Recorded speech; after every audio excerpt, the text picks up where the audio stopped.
Chapter 1028. On the 20th day of the 4th month, a dense horde of cavalry swept in from the north. The banners of the Imperial Army, Songnan Army and National Army fluttered in the wind, looking imposing. However, when the army was about 20 li away from Xianxia city, Feng Jixing ordered them to stop and set up camp, forming a standoff with the Blackstone Empire's army. On the other hand, the Iha nation's army had been attacking Xianxia city for the past 2 days. Not only had they failed to conquer the city, but they had also lost more than 20,000 soldiers. Thousands of people had even died at the hands of Liu Yan's law enforcement squad. At night, the entire Iha nation's defeated camp was dead silent. Inside the large tent, Qin Yi sat on the commander's seat. The candlelight beside him flickered in the strong wind as if it would go out at any moment. Qin Huan, Lu Yang, and the others stood on either side of him with ugly expressions on their faces. "We cannot continue attacking like this." Qin Huan gritted his teeth. "Otherwise the last of the Iha bloodline will all die here.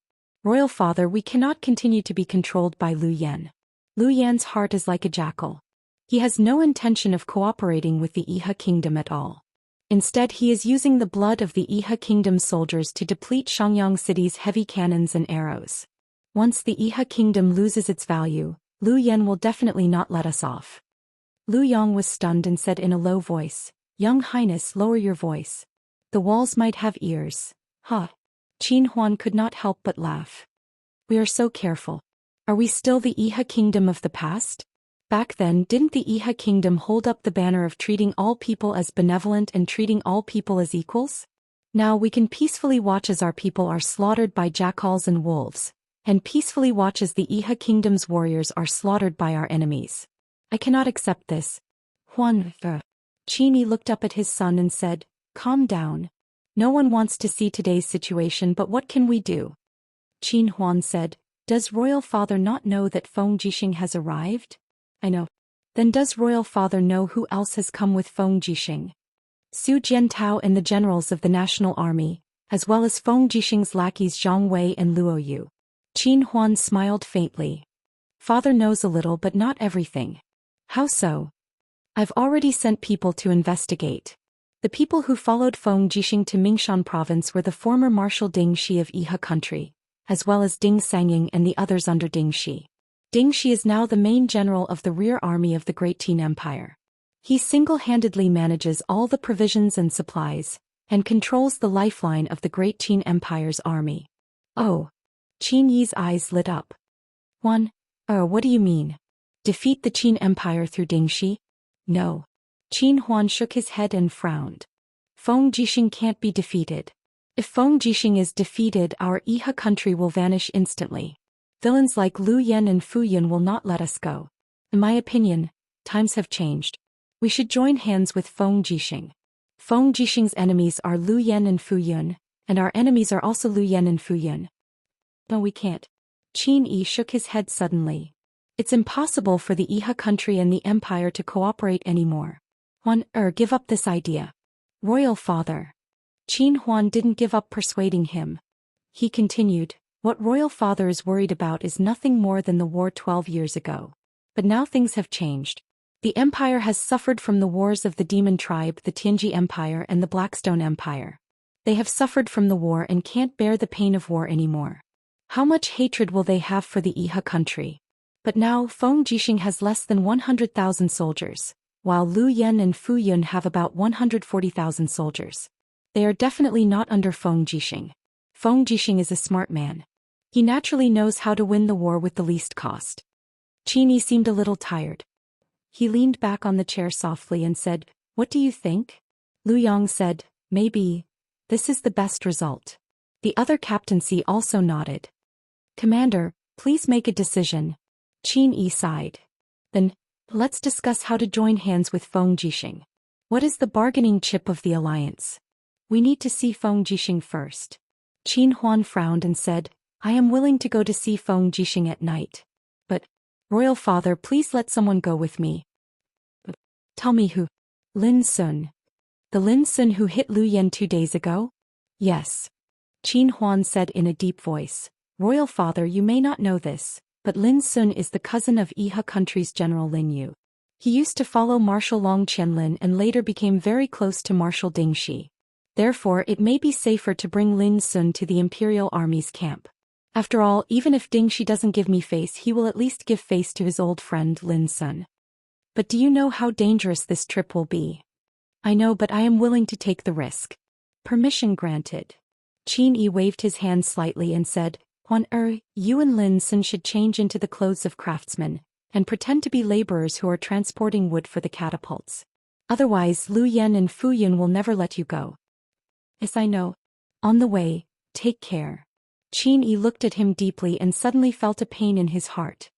He found that his son had begun to understand how to take responsibility, but it was the same as pushing him onto the road to ruin. When it was almost dawn, a group of people appeared on the main road pushing a flatbed cart. It was Qin Huan, Lin Sun and the others. They had changed into craftsmen's clothes and escaped the disaster. Otherwise they would have become food for the Blackstone Empire. Lin Sun's eyes looked into the distance. There a group of cavalry was galloping over. Young prince, it's the Qin Empire's scouts. Everyone be on guard. As a soldier, it was inevitable for Lin Sun to react to this kind of situation. No, wait a moment. Qin Huan said in a low voice, don't resist. You don't need to say anything. I'll do the talking. Yes. In the darkness of the night, silver and gold emblems with purple flowers flashed on the backs of the horses. In the blink of an eye, the 100 scouts of the Imperial Army were already comparable.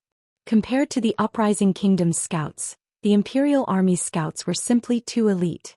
They were well trained, their swords and armor were bright, and their battle strength was naturally on a completely different level. Feng Jixing trained his troops and strived for perfection. There was no doubt about this. Who are you? The Imperial Army's centurion shouted in a low voice. We're locals. Qin Huan walked forward with a Lingnan accent and said respectfully, Sir, we're just laborers transporting wood. Transporting wood?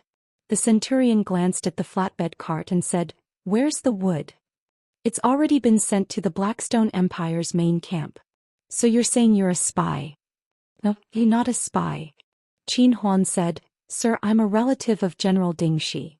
Here, this is General Ding Shi's cousin, Ding Sun. General Ding Shi's cousin?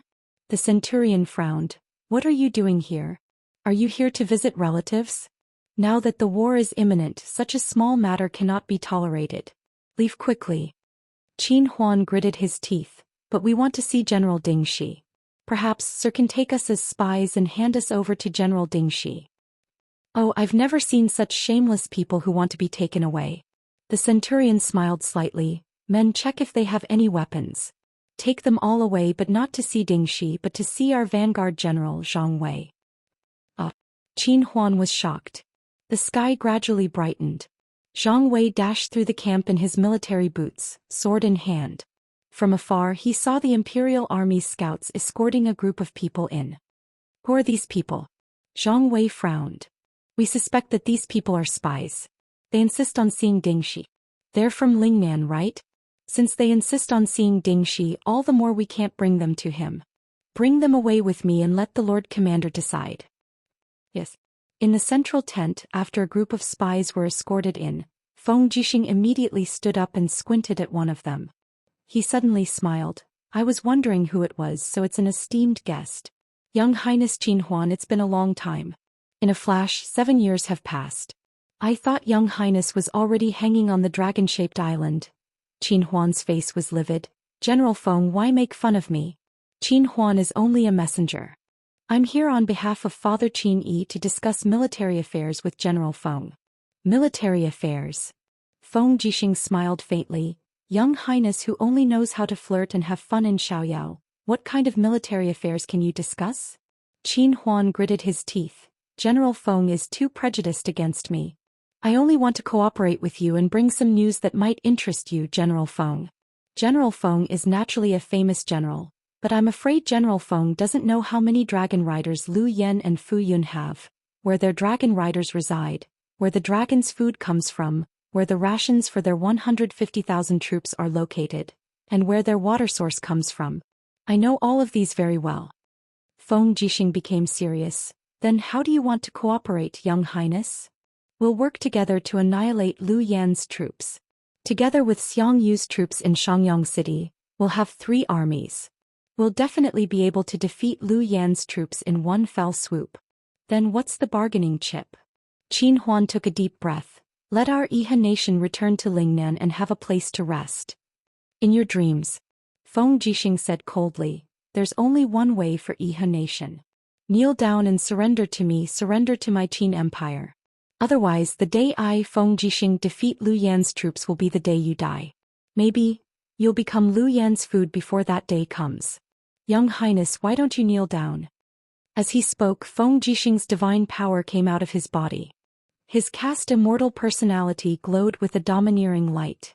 His realm spread out instantly, making people feel like they were in a raging purgatory. Qin Huan frowned and his body trembled violently. He couldn't help but slowly lower his body and kneel in front of Feng Jixing. His voice trembled. Qin Huan is willing to surrender. Chapter 1029. What's going on? The curtain of the tent was lifted, and Ding Shi came in wearing a set of exquisite and mighty armor. The 3 golden stars on his collar were shining brightly. His status in the Qin Empire was not low either. He was a commander-level warlord and to a certain extent he was on an equal footing with Feng Jixing. Qin Huan. When Ding Shi saw the man kneeling on the ground, he couldn't help but be shocked. Feng Jixing immediately withdrew his domain and said with a smile, General Ding Shi is here. When the domain disappeared, the uncomfortable feeling in Qin Huan's body instantly disappeared as well. However, his face was covered in cold sweat. No one knew how profound Feng Jixing's cultivation was, but it was clearly not something that ordinary people could match up to. What the hell is going on? Lin Sun? Ding Shi found another acquaintance. Lin Sun hurriedly saluted and said, General Ding, we have nowhere to go. Liu Yan doesn't treat us as human beings at all. Many soldiers of Iha country died tragically under Liu Yan's butcher knife. So the commander and the young prince have decided to cooperate with the empire to fight against Liu Yan's army. It's not cooperation. Feng Jixing waved his hand and said with a smile, it's surrender. Iha country has surrendered to the empire. This must be made clear. Qin Huan slowly stood up and said, surrender then, but there's no time to lose. Liu Yan ordered us to attack Shangyang City every day and many people will die every day. General Feng, please make a decision as soon as possible. Yes. Feng Jixing nodded and asked, General Ding Shi, what do you think? Ding Shi also roughly knew what had happened. He nodded and said, our provisions and troops are not fully sufficient. It will take at least 10 days for the Imperial Army's infantry to arrive here. If we fight with Liu Yan's army now, I'm afraid the odds of winning are only 50-50. Even if we win, it will be a Pyrrhic victory. Besides, the national army, Shu. Feng Jixing suddenly made a gesture of silence and said with a smile, someone arrange for the young prince to rest first. I'll discuss it with Marshal Ding Shi. The rest of you leave. Yes, Commander. In the blink of an eye, there were only 2 people left in the tent. Ding Shi looked puzzled. What's wrong, General Feng? Feng Jixing said in a low voice, we captured a person yesterday and he's one of Zhuang Yan's men. We obtained information from him that Zhuang Yan, Su Changjing and the others have already decided to submit to Liu Yan and Fu Yun, whereas the condition Liu Yan and Fu Yun raised was for Zhuang Yan and the others to write a joint declaration, hand over their official seals, and hand over all the supplies the Imperial Army brought along to the Darkstone Empire. I presume that Zhuang Yan will surely make a move in the next 2 days. Zhuang Yan, that bastard, is he really going to betray the Empire? Ding Shi's tone was somewhat agitated. It's only a matter of time before this kind of villain betrays us. However, it's a good thing that he betrays us now. I plan to beat him at his own game and send our gift to Liu Yan as a meeting gift. What do you mean? Commander Feng has a plan? Yes. Feng Jixing nodded and said, there are more than 50,000 soldiers in the national army, and the only things they're carrying are some dry rations and the magic crystal crossbows they've asked for in every possible way. There are about 50,000 bolts in the magic crystal crossbows. I'm guessing that Zhuang Yan will definitely offer these magic crystal crossbows to the Blackstone Empire because the magic crystal crossbows and cannons are what the Blackstone Empire fears the most. I'm going to increase the amount for the National Army and offer the magic crystals of the Forbidden Army and Dark South Army to Liu Yan. The people of the Blackstone Empire don't know how to use magic crystals, so it's the same as picking up a hot potato. As long as we light one of them, it'll cause a chain of explosions. At that time, with our tens of thousands of cavalry attacking, it's not impossible for us to win with our numbers. Dingxi couldn't help but laugh loudly. Feng Jixing's eyes widened. Say something, what are you laughing at? Dingxi stopped laughing and said, I'm laughing because Marshal Long Qianlin was right. Among the generals of the Qin Empire, only Lin Muyu and Feng Jixing are scheming and full of evil tricks. There's no idea you can't come up with. Now it looks like it's true. Others attack me and let me ask you, is this idea feasible? It's feasible. Dingxi nodded. But it's also difficult. First of all, how will you add the magic crystals of the Forbidden Army and Dark South Army to the National Army's gift? That's the first problem. Ha ha ha. Feng Jixing laughed and patted Dingxi's shoulder. Brother, you're not as good as me. Do you know that Zhuang Yan has 4 great generals? Zhou Xian, Sun, and Li. These 4 generals are the most valued by Zhuang Yan. And these 4 people have long been bribed. Their families have all moved to Lanyan City to live, and I've treated them to more than a banquet. Zhuang Yan thinks that the people around him are his own people, but he doesn't know that I've already planted a lot of spies. Dingxi was speechless. Schemer. No, this is called a man of great ambition doesn't care about trifles. Then did you stay in the brothel after drinking the banquet? No, how can I, Feng Jixing, be that kind of person? Your face is red. I must be right. Feng Jixing gritted his teeth. Let's skip this and continue to talk about military affairs. This matter still needs General Dingxi's cooperation to ensure that nothing goes wrong. General Feng, please speak. From today on, I'll hand over all the defense of the camp to you. Once Zhuang Yan and the others make a move, General only needs to chase and kill them. There's no need to kill them all, just send them to Lu Yan's camp. And I'll naturally train my troops and wait for this massacre. All right. Dingxi looked at the sky outside and said, the next few days will be very dangerous.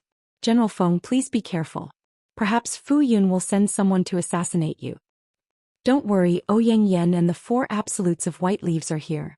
Fu Yun doesn't have that much courage. That's good. Just a day later, the Imperial Army made their move. At night, a row of carriages carrying heavy goods left the camp. Who's there?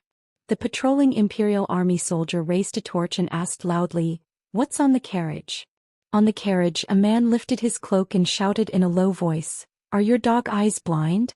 You don't even recognize me? Oh, so it's Commander Zhuang. Going out so late at night? What's on the carriage? Please let us take a look. This is our duty. Commander, please don't make things difficult for us. It's all some grass and bran that the horses don't eat. They'll be thrown away after they're taken out. This commander is personally supervising the transportation of rations and you want to inspect it? Yes, please forgive us, Commander Zhuang. Impudent. Zhuang Yan suddenly pulled out his sword and shouted in a low voice, who do you think you are? You don't know your place. You even dare to offend me. The centurion hurriedly said, Commander, please don't be angry. It's just that, the wheel marks are so deep. It doesn't look like it's empty. It's better to inspect it. Zhuang Yan's eyes were cold and he didn't say a word. The centurion was stunned for a moment, then smiled sheepishly and said, Since Commander Zhuang is in a hurry, then forget it. At least you know what's good for you. Nearly 100 carriages left the camp in an endless stream. Zhuang Yan also swaggered off together with them. Behind the fence of the camp, 3 figures stood there like mountains. They were Feng Jixing, Dingxi, and Su Jiantao. They've left? Feng Jixing asked. Yes, they've left. After the time it takes for a stick of incense to burn, send your men to intercept them. There is no need to be serious, just shoot a few people and leave. Su Jiantao immediately passed down the order to secretly gather all the cavalry. 2 hours later, follow me to attack Lu Yan's central army. We must shake the morale of the Blackstone Empire's army and make them not have the heart to continue fighting here. Yes. Su Jiantao cupped his fists. Dingxi then said, you can release Yushu. Once our army moves, the Iha country and Shangyang city's army must also attack together. Otherwise it will be difficult to obtain any merit. Yes, immediately. Late at night, after the convoy had experienced an interception, they arrived at the camp of Lu Yan's army. The torches were brightly lit and Lu Yen, Fu Yun and the rest personally came out to welcome them. However, they saw that the cloth bags of the convoy and the wheels were pierced with arrows. The white feathers were very eye-catching. Zhuang Yan lifted his cloak and dismounted. This subordinate Zhuang Yan greets Commander Lu Yen. Lu Yen sneered and did not speak. In his eyes, Zhuang Yan was just a dog wagging its tail and begging for pity. Inspect the goods. Yes. A group of soldiers came forward and used their spears to pierce through the goods on the carriages. Other than the dried cattle and sheep, there were carriages full of magic crystal reserves. Lu Yen walked forward and narrowed his eyes to look at the neatly arranged magic crystal cannons on the carriages and said, "These are the magic crystal cannons that the Qin army is using to fight against us?" Zhuang Yan was stunned. He only thought that they had delivered magic crystal crossbows and did not think that there would be magic crystal cannons. He could not help but look at his subordinates, but they purposely did not look at him. "Yes, Commander." Zhuang Yan could only brace himself and nod. Without these cannons, I want to see how Feng Jixing is going to defend against our cavalry and dragon riders. Lu Yen said in a deep voice, "Send them all into the main camp's armament storage." Yes. Just at this time Fu Yun said, "Wait, N." Fu Yun floated forward and picked up a magic crystal cannon. However, he found that there was a small red light on it that flickered. He could not help but frown. "What is this?" One of Zhuang Yan's subordinates said, reporting to Darren, "This is the signal of the magic crystal cannon, indicating that it can be used." "So that's how it is." Fu Yun did not understand, so he said with a smile, "Store it." "Yes." "What kind of signal was this?" "This was just a timed detonation device provided to Feng Jixing by the Celestial Emperor system. There were 10 of them in total and they were separately hidden in 10 magic crystal cannons." 2 hours later, the sound of heavy iron hooves could be heard on the plains. Feng Jixing, Su Jiantao and Ding Shi were all dressed in armor. They were looking at the situation in the Blackstone Empire's main camp several li away. It seemed like the magic crystal cannons had not been fired yet. Suddenly, with a burst of noise, a group of people came over. It was Zhuang Yan's group who were in charge of transporting supplies. However, Zhuang Yan had already been captured by the 4 generals and thrown into the war chariot. "Feng Jixing, you scoundrel!" Zhuang Yan cursed loudly while looking at his trusted subordinates. He roared, "Zhou Qian Sun Li, you 4 scoundrels, traitors! You are all traitors! General Feng, how should we deal with this person?" Feng Jixing urged his horse forward and looked at Zhuang Yan with disdain. He smiled and said, "Zhuang Yan, Su Changjing, Lu Xiu and the others have committed treason. According to the law, they should be executed. Men, behead Zhuang Yan and use his blood as a sacrifice to the flag." "Yes." Zhuang Yan cursed as his head was chopped off. Blood splattered 3 feet and dyed half of the Imperial Army's flag red. Right at this moment, the light from the magic crystal cannons suddenly soared into the sky. The detonation was a success. Feng Jixing slowly pulled out the azure dragon saber and shouted in a low voice, "Brothers, charge into the main camp. It is time to render meritorious service to the country." Chapter 1030. The sound of war drums and cannons mixed together. Lu Yen was startled awake from his sleep and hurriedly got up. He didn't even have time to put on his armor before he dashed out of the camp. However, he only saw flames soaring into the sky from the armory in the distance. Countless soldiers and warhorses were howling in pain within the flames. In that instant, Lu Yen felt as if his heart had been pierced by a sharp knife. His face was pale as he raised his sword and roared, "What's going on? What exactly is going on?" A Chiliarch ran over in a sorry state and said while trembling with fear, "Commander, an explosion occurred in the warehouse. Those magic crystal cannons that Zhuang Yan donated exploded on their own, triggering a series of explosions. A total of 13 warehouses were affected by the explosions. Most of the tents along the way were also destroyed. We suffered heavy losses. Why did the magic crystal cannons explode?" Lu Yen was so angry that his voice trembled. Why did they explode? The Chiliarch couldn't answer. At this moment, several figures descended from the sky. It was Fu Yun and a few dragon riders. "Commander, we must make a decision quickly and stabilize the army's morale. Otherwise, the army might collapse," Fu Yun said in a low voice. "Where's Bailey Yen? Where is Bailey Yen?" Lu Yen was bold but not astute. At this moment he could only think of the army's #1 strategist, Bailey Yen. In the darkness, a group of people ran over. Someone shouted, "Mr. Yen is here." Sure enough, Bailey Yen didn't even put on his robes in a hurry. His eyes reflected the flames in the distance. He said, "What exactly happened?" The warehouse exploded. It was those magic crystal cannons. "We still don't know why," Lu Yen said. Bailey Yan's body trembled slightly. "We were tricked." Lu Yen and Fu Yun were stunned at the same time. Tricked? Zhuang Yan must have already been seen through. This is Feng Jixing's plan. Bailey Yen clenched his fists. His face was ashen. "We underestimated Feng Jixing too much. We also overestimated the intelligence of Zhuang Yan, Su Changjing and the others. Sir, just tell me what we should do now." Lu Yan's face was full of pain. Now that the camp has been ambushed by the magic crystal cannons, and the morale of the army has been shaken, there is nothing we can do to change the situation. We cannot be trapped here. Feng Jixing's subordinates must be arriving soon. Give the order immediately. Dispatch the best team to fight Feng Jixing outside of the camp, and the rest of the people will evacuate the camp with the supplies and go to Lai City. Yes, Lai City. Bailey Yen was slightly at a loss for what to do. His forehead was covered in sweat, and a layer of steam came out from the roasting of the flames. He said, "Lai City wasn't heavily damaged when it was captured, and it can be used as a temporary resting place for us. Hurry up or else it'll be too late." "All right." Lu Yen raised his sword and shouted, "Where are Fan Ping and Zhang Chao?" Among the group of generals, 2 people stood out. "Immediately lead a total of 10,000 elite soldiers from your headquarters to the north of the camp and form a formation to fight against Feng Jixing's troops.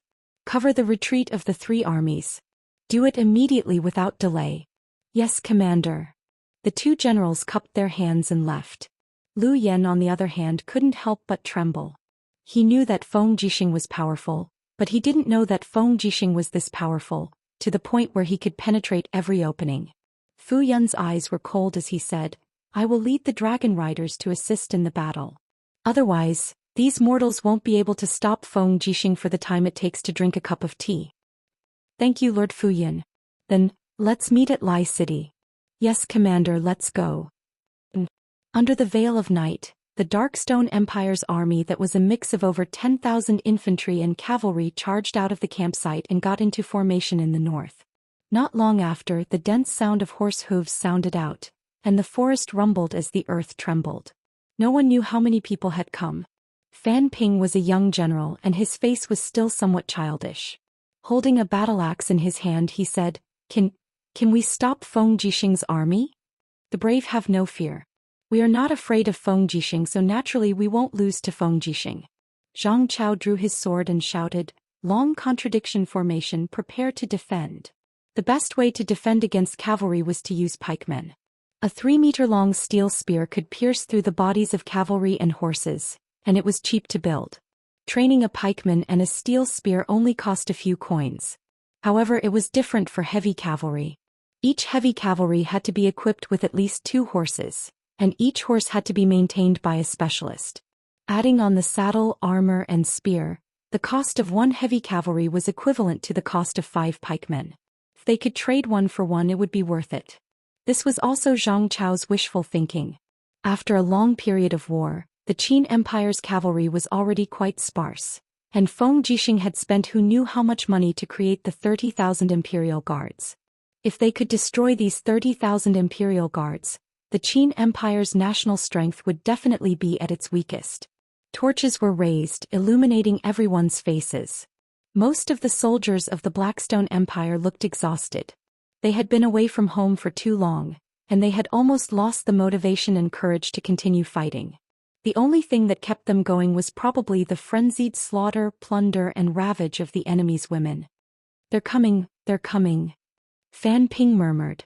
As expected, the sound of horse hooves crushing dried branches grew more and more frequent. In the next moment, countless cavalry wearing the armor of the Imperial Army and Songnan Army broke out of the forest, brandishing their shining weapons as they charged. "Fire!" Zhang Chao roared. In the sky, arrows whizzed through the air, and in front of the heavy cavalry, Feng Jixing raised his palm, and a lightning domain wreaked havoc in the air, distorting the arrows within dozens of meters. This was the limit of what he could do, and the heavy cavalry phalanx that could not be covered by Feng Jixing all raised their shields. The heads and bodies of the horses were all wrapped in thick armor, and the damage that stray arrows could do was too little. Zhang Wei raised his sword and madly urged his horse forward. When he was less than 100 meters away, he laughed and said, "Brothers, use the magic crystal crossbows and let these bastards have a taste of our power." One by one, the Imperial Guards released the magic crystal crossbows. Instantly, streaks of azure light fell into the crowd of Blackstone Empire soldiers. In the blink of an eye, small mushroom clouds rose into the sky, and the scorching shockwaves melted the bodies of the pikemen together with their spears. By the time the Imperial Guards got close, the pikemen formation was already useless. Kill for me," Feng Jixing roared. He pulled out the Azure Dragon and Crimson Phoenix blades and slashed out waves of flames that engulfed the Blackstone Empire soldiers in the surroundings. Feng Jixing's warhorse was extremely fast. Fan Ping didn't even have time to escape before he crashed into him. He hurriedly raised his battle axe and roared as he slashed at Feng Jixing. Clang! The Azure Dragon blade slashed horizontally, shattering the edge of the battle axe and slicing through Fan Ping's neck. Instantly, a line of blood spread out. The young man couldn't even withstand a single blow, and in the blink of an eye he fell from his horse and died. On the other side, a ball of raging flames descended from the sky, instantly devouring Zhang Chao's body. In the sky, a beautiful woman walked through the air. With every step she took, a magnificent flame lotus appeared. It was Ouyang. After not seeing her for a long time, her strength had once again increased by leaps and bounds. Fan Ping and Zhang Chao thought that the spears and heavy shields would be able to stop their opponents, but that was not the case. Under the unstoppable destructive power of the demonic crystal crossbow, the spear formation was easily destroyed. Su Jiantao brandished his sharp sword, constantly slashing left and right as he charged forward. However, he suddenly felt a deep chill and he couldn't help but quickly stop his warhorse. He shouted to the people in front of him, "Zhang Wei, be careful. An expert is coming." In the sky, the figures of dragon knights appeared one after another. At the same time, the huge dragon also roared angrily as it sprayed dragon flames onto the ground. In the blink of an eye, the Imperial Guard and Songnan army suffered heavy losses. F***CK. Feng Jixing gritted his teeth and leaped up. His two sabers slashed at the nearest dragon knight with the power of a dimensional storm. At the same time he activated the martial god technique. Instantly the sabers were suffused with a chilling aura, and the killing power was at least doubled. Ka-cha! The huge black dragon let out a mournful wail, a half-meter-long gash appeared on its neck. Feng Jixing straightened his body and swept his two sabers horizontally. A human head instantly flew into the air. However, before he could catch his breath, two dragon knights attacked him from the left and right. One of them was even a god king. In the blink of an eye, Feng Jixing was in a bitter battle. Ouyang stood in the air without moving. She stood on a huge flaming disc, and with a wave of her hand, a shocking flaming palm print blasted out, causing the dragon knights in the distance to be in a sorry state. In the night wind, a handsome and elegant figure appeared. It was Scholar Ling. His clear eyes watched the slaughter on the ground. Suddenly, the flute in his hand glowed with divine light as it swept across the ground. He said softly, "Freeze." This was a mid-grade Frost Law divine tome. It was extremely powerful. Layer after layer of frost spread out, and in the blink of an eye, nearly 1,000 people from the Blackstone Empire were frozen on the spot. They died instantly. The Imperial army passed by like they were breaking dry weeds. With just a light touch, the enemies were turned into a pile of ice fragments. On the ground, the roars of the Demon King rose and fell. He had already turned into a blood-colored ball of light and was slaughtering everywhere.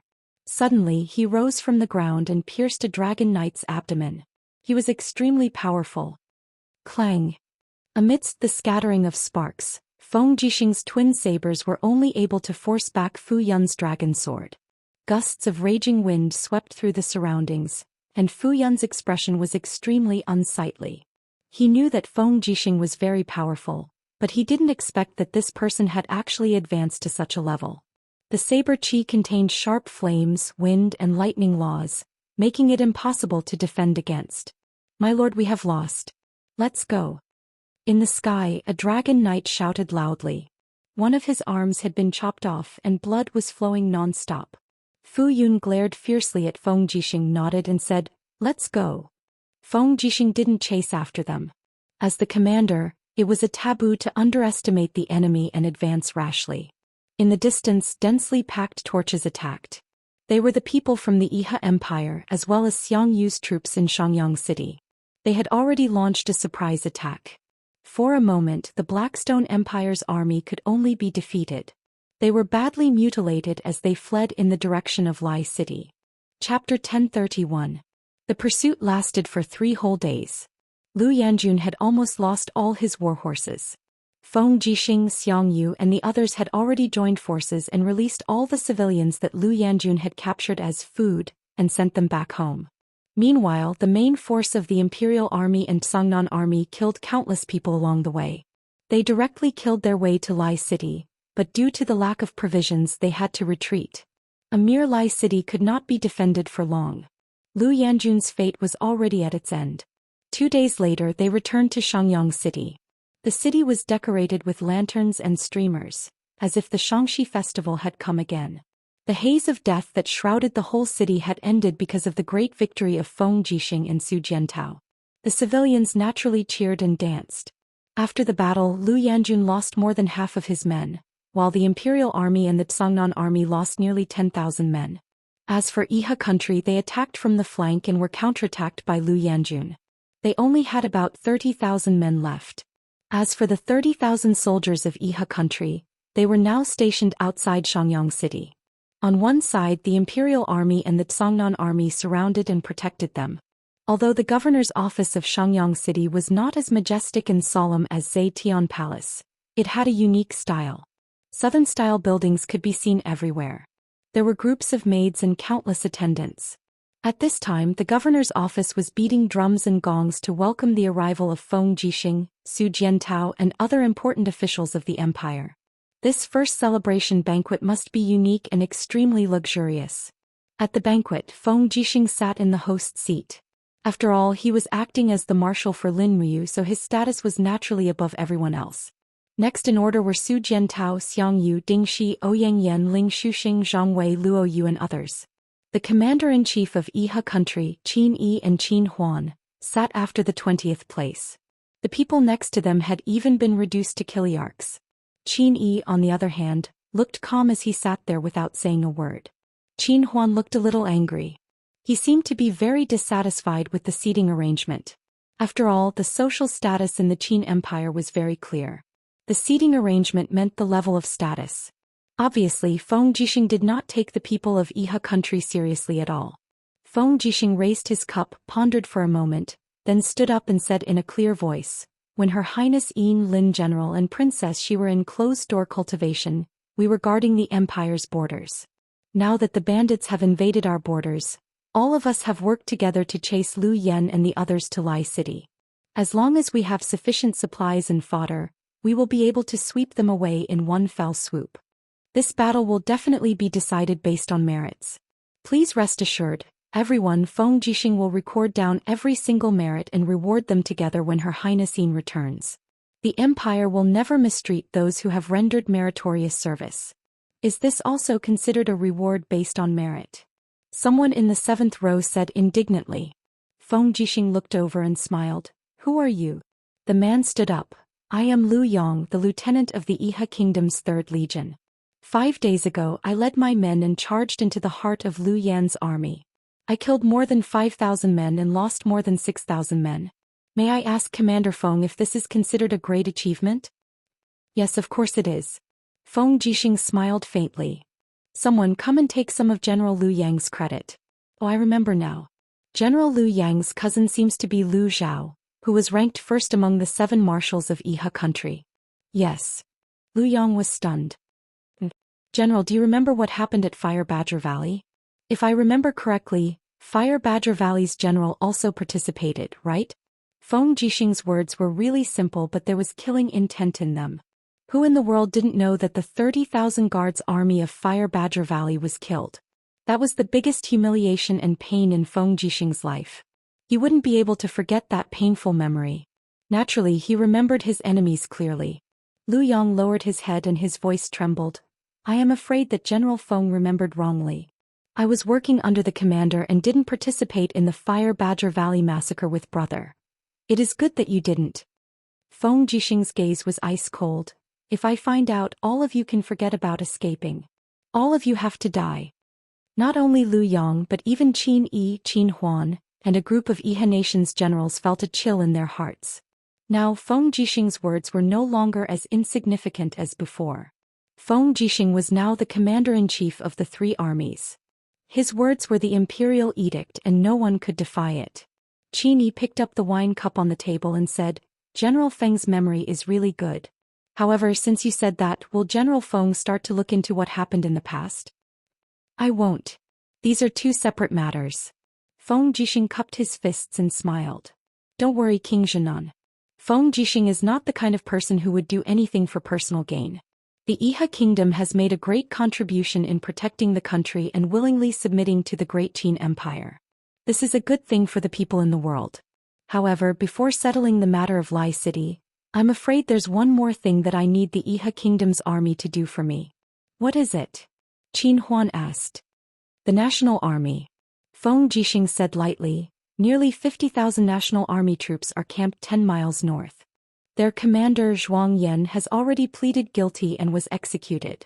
The National Army colluded with the enemy and committed treason. All officers above Kiliarchs must be executed, but the foundation of the National Army must not be harmed. After all, those soldiers are brave warriors of the Qin Empire. So, I need your brave soldiers to be on standby at all times. When I subdue the National Army, if anyone tries to rebel, they must be suppressed immediately. I wonder if South Protecting King is willing to carry out this task? Qin Yi nodded, his face neither sad nor happy. I am willing. I will listen to General Feng's instructions. Good. Feng Jixing poured a cup of wine and said, Come I Feng, toast all the soldiers of Iha country. You repent in time, which is the good fortune of the Qin Empire. I hope that we can fight the enemy side by side in the future and serve the Empire together. As for the rewards and official titles, I will ask Her Highness Yin when we return to Lanyan City. Everyone's contributions will be indispensable. Dozens of generals of Iha country said in unison, Thank you, General Feng. Qin Yi and his son were silent. At this point, what else could they say? They could only listen to what Feng Jixing said. However, Feng Jixing's intention of letting the Iha country troops suppress the rebel army of the National Army was so deep that it made people tremble. This famous general of the empire seemed to have the intention of watching the dogs bite each other. Qin Yi had no choice and could only do this. In order to protect the last bloodline of Iha country, he could only do this. He could only hope that Feng Jixing was a benevolent general and would not be ruthless.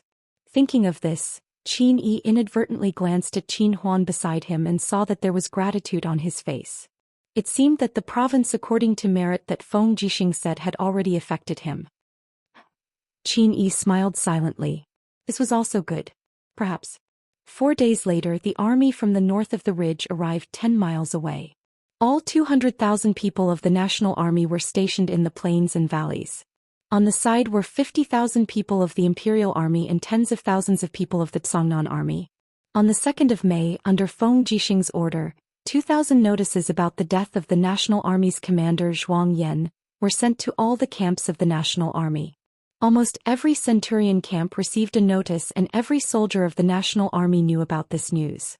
In the notice, Feng Jixing ordered all centurions and kiliarchs of the National Army to bring their men to the Imperial Army's camp within 3 days to disarm and accept reorganization and arrangement. Otherwise, they would be charged with treason. On the first day, nearly 100,000 soldiers of the National Army disarmed themselves and accepted reorganization. On the second day, 40,000 people disarmed themselves. On the third day, 20,000 people disarmed themselves. However, there were still 40,000 soldiers who refused to disarm. They were the subordinates of Su Changjing and Lu Xiu. In the middle of the night, stars filled the sky and illuminated the earth. However, the people on the ground were extremely distressed. In the big tent, Lu Xiu and Su Changjing sat opposite each other and drank wine. Their faces were deathly pale. There are only 2 hours left. Brother Su, do you have an idea? Lu Xiu asked. Su Qianjing shook his head. What idea can I have? We have offended Feng Jixing too much. Even if we disarm ourselves, will Feng Jixing let us go? I will. Feng Jixing and Lin Muyu have wanted to kill us for a long time. Then Brother Su, what do you mean? We will die if we disarm ourselves, but we might have a chance of survival if we rebel. We have more than 40,000 soldiers. If we rebel against the Empire, we can kill our way to Lai City and seek refuge with Liu Yan. Perhaps we can even take a boat from the southern border to the Blackstone Empire to serve Great Emperor Xuan. This is our only chance of survival. Su Qianjing gritted his teeth and said each word firmly. Lu Xiu suddenly raised his cup and drained it in one gulp. Then he smashed the cup on the ground. Rebel. Pass down my order immediately. Follow me to kill our way out of the valley. All right, we will kill our way out together. Yes. Under the starlight, Su Qianjing and Lu Xiu's 40,000 soldiers did not even raise their torches. They just headed straight for the exit of the valley. However, they did not notice the dozens of magic crystal cannons that had been set up in the valley, as well as the tens of thousands of Iha country's soldiers blocking the exit. In the forest on the hillside, Feng Jixing sat on a huge rock with a wine pot in his hand. He said, "It seems that they have made up their minds." Su Jiantao sneered. Su Qianjing and Lu Xiu are two idiots. Do they really think that they can charge out of the valley with just these few people? General Feng, what should we do? Should we spare the lives of these 40,000 soldiers? No. There is no need to spare them. Feng Jixing waved his hand. We have given them too many chances. However, these 40,000 soldiers are still determined to follow Su Qianjing and Lu Xiu. There is no need to spare them anymore. Pass down my order. Kill all of them. Spare none. Yes, I understand. Su Jiantao raised his hand. Immediately, the magic crystal cannons on the mountains spat out tongues of fire. In the next moment, the valley was in an uproar. In the midst of the chaos, Lu Xiu held his sword and shouted, "Don't panic. Charge forward. Once we get out of here, we will have a chance of survival." At the entrance of the valley, a general was guarding with thousands of soldiers and horses. It was Lin Sun, Lin Yu's cousin. He could be considered the person that Feng Jixing and Su Jiantao thought the most of the Iha country's army. Lin Sun slowly raised his palm and said, "Raise your shields and start shooting." Chapter 1032. Ambush. Ambush. In the valley, the generals of the rebel army were pale. Looking at the soaring flames and the dense arrows in the distance, they were in a dilemma. Only Zhuang Yan raised his long sword and shouted, "Do you see the flag? It's the Iha nation's rabble. How capable can a traitor like Qin Yi be? We are the imperial army. Charge forward. Whoever kills Qin Yi will be promoted to lieutenant general captaincy." Yes, my lord. With a great reward, there would always be brave men. The rebel army was originally a group of desperados. Hearing the promise of a high position and generous reward, they would naturally fight to the death. For a moment, the battle at the entrance of the valley quickly heated up. After nearly an hour, Lin Sun's subordinates ran out of arrows. He immediately raised his long sword and said, "Don't let a single person out. All officers and soldiers, draw your swords and fight with me. Don't let a single one escape." Under the moonlight, the two armies fought fiercely and blood flowed like a river. On the hillside, Feng Jixing narrowed his eyes and closely observed the situation in the valley. Holding the scarlet phoenix saber, he muttered, "This Lin Sun is a talented general." On the side, Su Jiantao knew that Feng Jixing was a commander who knew how to use the right people. He smiled and said, "Since the Iha nation has already surrendered, then it's only a matter of a word for General Feng to transfer Lin Sun under his command. However, I'm afraid that it will be criticized by the old officials in the court. After all, this Lin Sun is Lin Yu's cousin, and Lin Yu was the main person who caused the disaster in Lanyan City." "Yes." Feng Jixing sighed and said, "But General Su, don't forget that a soldier's duty is to obey orders. Back then Lin Yu was only Qin Yi's subordinate. It was also his duty to set up the plan. These are two different things. This Lin Sun can fight so bravely against the rebel army. He's brave and resourceful. I must use him." Su Jiantao smiled faintly. "I know I can't persuade General Feng, so I'm just reminding him. If he wants to use him, then use him. The appearance of Liu Yan's army also means that the Blackstone Empire hasn't given up. I'm afraid that another war won't be too far away. The Empire is in dire need of manpower. If General Feng disregards the past and uses a general like Lin Sun, it might not be a bad thing.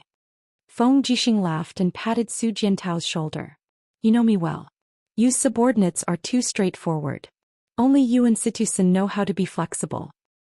Being upright is not necessarily a bad thing. After all, some rules are not easily broken if they are managed by upright people. Su Jiantao said meaningfully. Feng Jixing wasn't paying attention at all. He only said, after reorganizing the national army, they'll have at least 100,000 people. How do you think we should deal with them? Abolish the national army or... The national army is a national policy. It's a national policy set by Her Highness and Commander Yu. It's better not to break it. I think so too. Then who do you think should be the new commander of the national army? About this, Su Jiantao thought for a moment and said, the national army is equivalent to another imperial court. In the future it will gradually replace the imperial court, and the national army will be the guardian army of the national army. In my opinion, the original commander of the imperial army was Qin Lei. Now the commander of the national army should be someone from the Qin family. Shizhong Wang Qinyan is the best candidate. Feng Jixing smiled happily. That's for the best. It just so happens that Yen is relatively free now. A mere temple grand deacon isn't his ambition. Let's do this after we return to the imperial capital. Yes. Su Jiantao looked at the valley in the distance and said, should we attack? Otherwise, I'm afraid that the tens of thousands of volunteer soldiers under Lin Sun's command will be wiped out. Let's wait a little longer, Feng Jixing said lightly. Su Jiantao was a little surprised. General Feng, I have something to say but I don't know if I should say it. Say it. Is General Feng planning to use the rebel army to completely destroy the Iha nation's army? Feng Jixing took a deep breath and glanced at Su Jiantao with a frightening cold light in his eyes. Even the battle-hardened Su Jiantao couldn't help but feel a chill in his heart. He said, could it be that I guessed correctly? Jiantao, you are Yu's trusted subordinate and are like a brother to us. I have to do this even if I don't want to. You should be able to understand my feelings, Feng Jixing said meaningfully. Su Jiantao nodded. Oh, I understand. The Iha nation's army is, after all, a rebel army, and Qin Yi is the one who killed the late Emperor Qin Jin. Their crimes are monstrous, so how can the Empire tolerate them? The Empire can't use Qin Yi, Qin Huan and the others anymore. If this blood feud can be forgiven, then the people in the Empire are really looking down on the Empress. So, Feng Jixing said unhurriedly, I have to help you and Her Highness settle this matter in advance. The Empire can't have two emperors if the Empire wants to stabilize itself. Those who are loyal to Qin Yi must die. Su Jiantao nodded and cupped his fists. I understand. I'll follow your instructions. Launch the attack in 2 hours. Send out the armored cavalry to kill all the rebel soldiers in the valley. Kill them all. Bring the heads of Su Changjing and Lu Xiu to me at daybreak. I'll go back to sleep for a while. I'll leave the matters here, to you.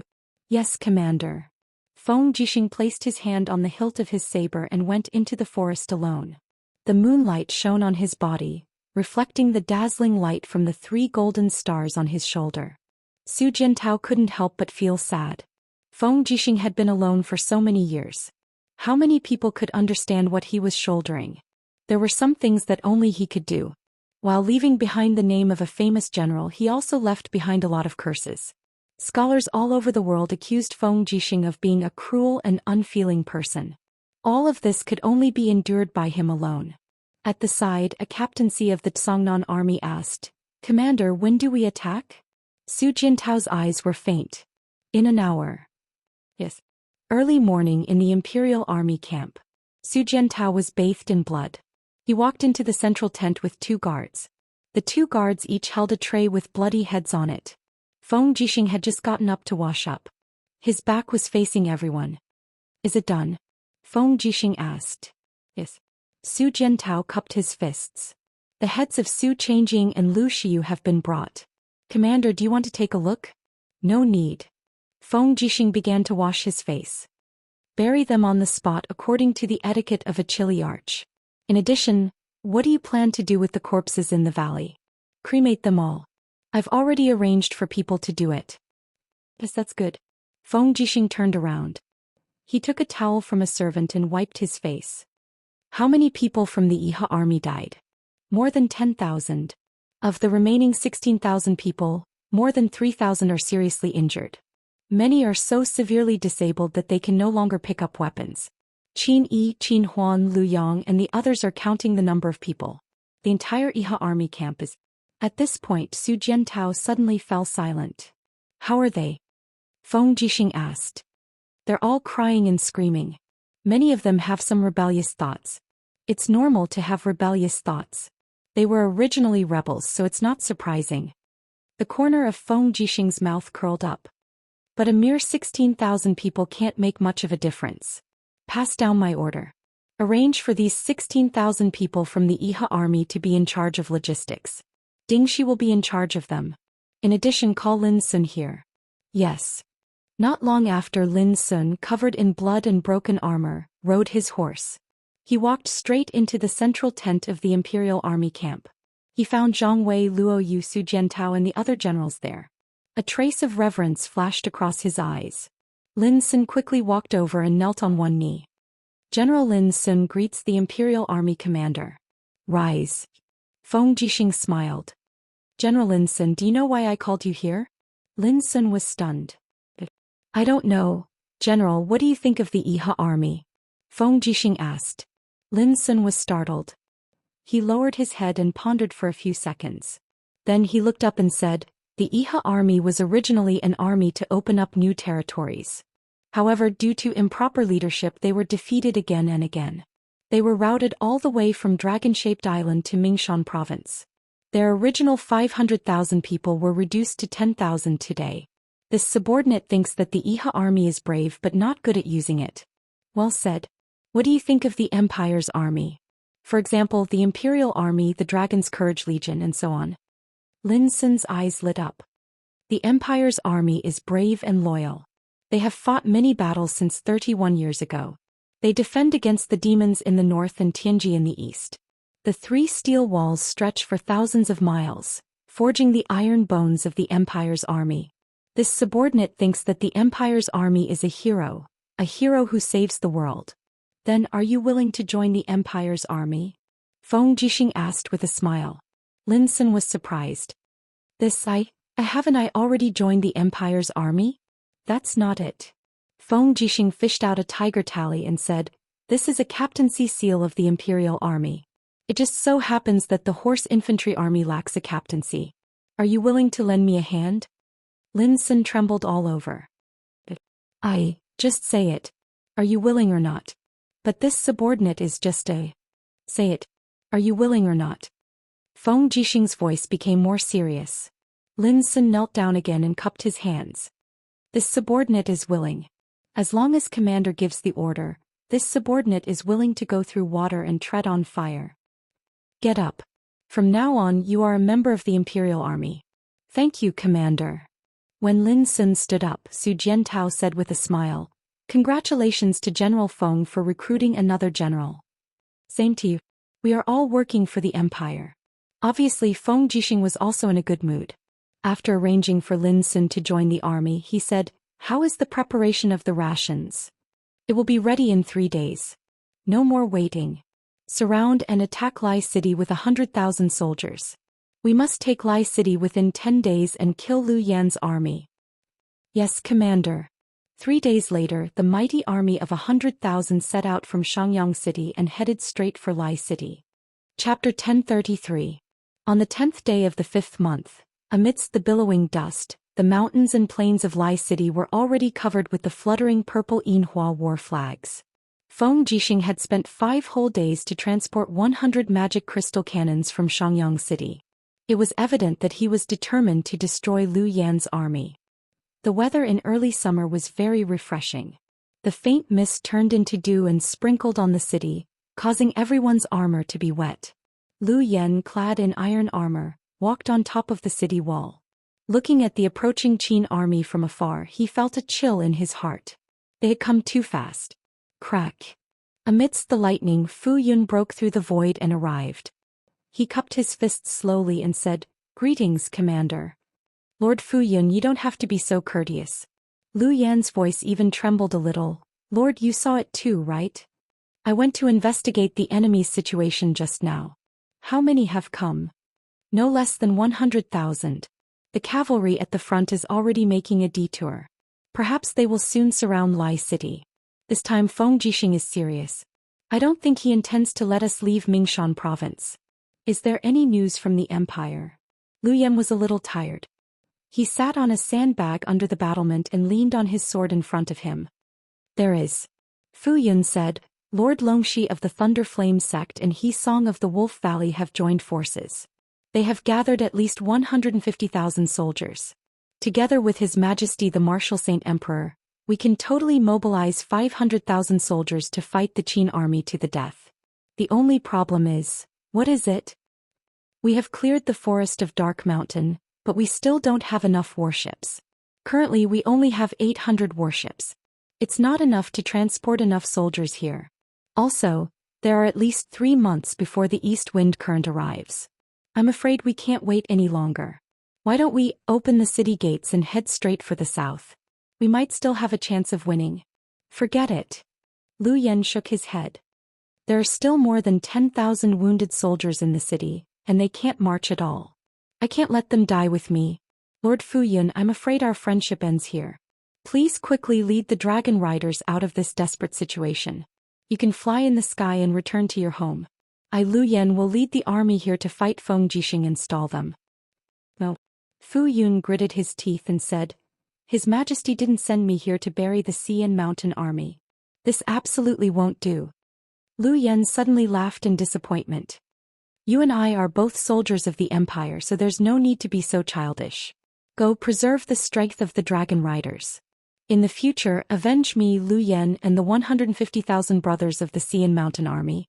The iron hooves of the Blackstone Empire will trample over every inch of the Shattered Cauldron realm and enslave our enemies. Only then will I be able to smile in the underworld. You have really decided? Yes. Fu Yun sighed softly. In that case, Fu Yun will not stop you, Commander. Go avenge me. Not long after, giant dragons rose into the sky one after another, taking the dragon riders with them as well as the peak strength of the army and leaving Liege City. In the blink of an eye, the dozens of dragon riders turned into little black figures in the sky and disappeared from everyone's sight. Lu Yan looked up for a long time. His neck was probably sore, so he sat down again and said, When will they start fighting? Bailey Yen said, Feng Jixing is currently surrounding the city. He won't make a move before he forms an encirclement. How do you think Feng Jixing will attack Liege City, Mr. Yen? Will it be a forceful attack or a desperate one? I'm afraid neither will be the case. Bailey Yen smiled bitterly. Our army only has less than 30,000 soldiers, but Feng Jixing has 100,000. Moreover, he has powerful magic crystal cannons in his hands. He doesn't need to use these two tactics. I'm afraid that before the sky turns dark, he will order the cannons to attack Liege City. Liege City is just a small county city. The city walls aren't thick and can't withstand the destructive power of the magic crystal cannons. Then what about us? Do we have a choice? Lu Yan's eyes were filled with confusion. Oh. Bailey Yen shook his head. We can either fight to the death or surrender. Surrender. Lu Yan pursed his lips and said, I want to see Feng Jixing. What? Bailey Yen was stunned. Lu Yan stood up. Men, prepare a horse. I want to go to the Qin army's main camp to see Feng Jixing. Absolutely not. Commander, this is like a sheep walking into a tiger's mouth. Don't try to persuade me. Lu Yan murmured, I have to go. Otherwise, Liege City will be in danger. 2 hours later, Lu Yan arrived at the Qin army's main camp with 10 riders. Without any pleasantries, Lu Yan strode across the carpet towards Feng Jixing. He nodded and said, I'm here to negotiate. Feng Jixing sat there in high spirits. He smiled and said, You are not qualified to negotiate. Not qualified? Lu Yan sneered. Feng Jixing, are you so sure that you will win? That's right. Feng Jixing nodded and said, When you had the dragon riders, you were still no match for me. Now that the dragon riders have flown away, what do you have to fight against me? Don't forget there are still 50,000 people in Liege City. They are all the people of your Qin Empire. Are you, Feng Jixing, going to ignore these people? Feng Jixing couldn't help but burst into laughter. Lu Yan, do you really think I, Feng Jixing, am a 3-year-old child? 5 days ago, I received a secret report from Liege City. You have captured all the people in the city and used them as food for the army. Now is there even a single one of them alive? You. Lu Yan's face turned pale. Feng Jixing gritted his teeth. His eyes were filled with fire. You are a group of animals, barbarians. You treat the people of the Qin Empire as food. If I, Feng Jixing, negotiate with you, wouldn't I be associating with beasts? Get the hell out of here. In 2 hours we will officially start the war. We will use the military method to decide the winner. Don't make me look down on you. Lu Yan, get the hell out of here. Lu Yan's body trembled. He slowly turned around, almost losing his balance. 2 of his subordinates hurriedly supported him. Otherwise, this commander of the Xianxia army would have a hard time even walking.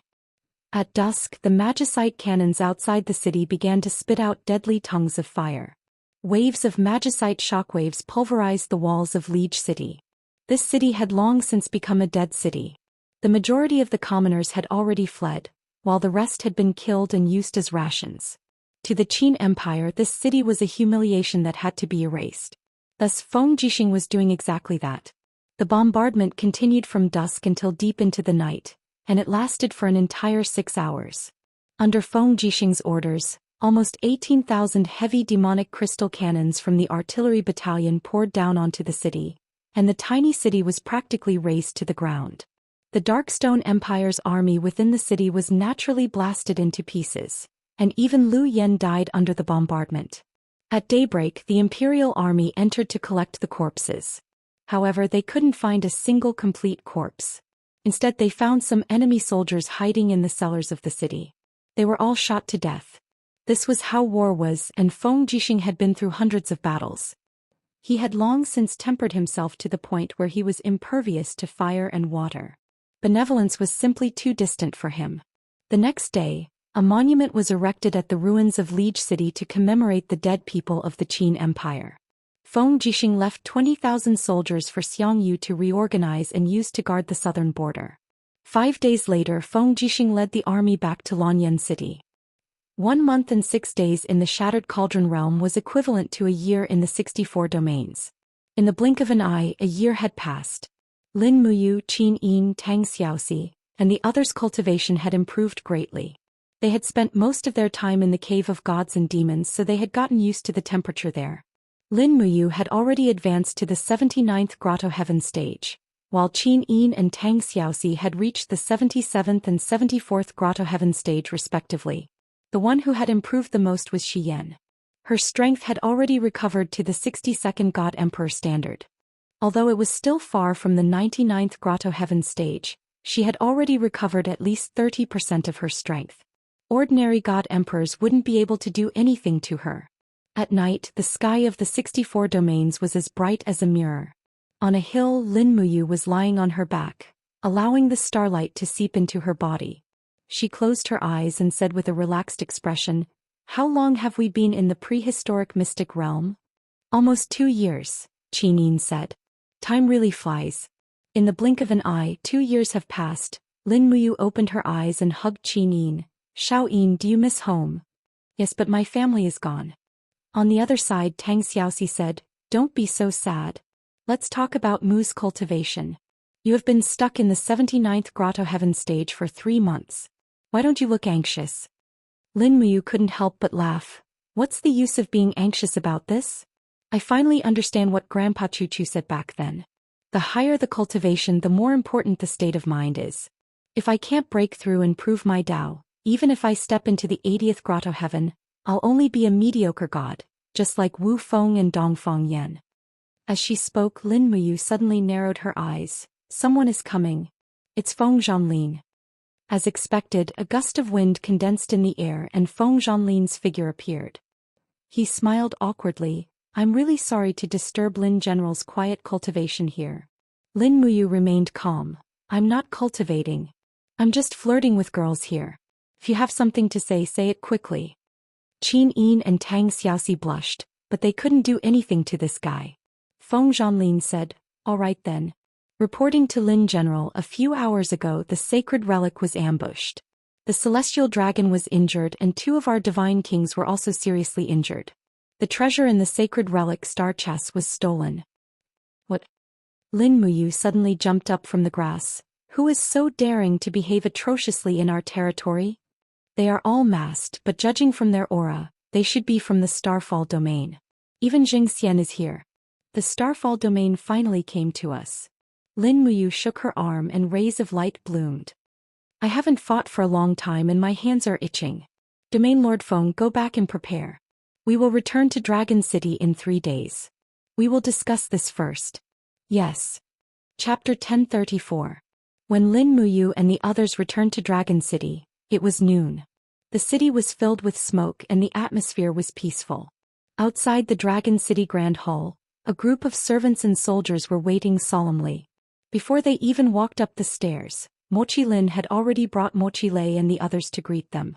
His face was filled with indignation as he said, "How preposterous. They've gone too far." "What's wrong?" Lin Muyu asked with a frown.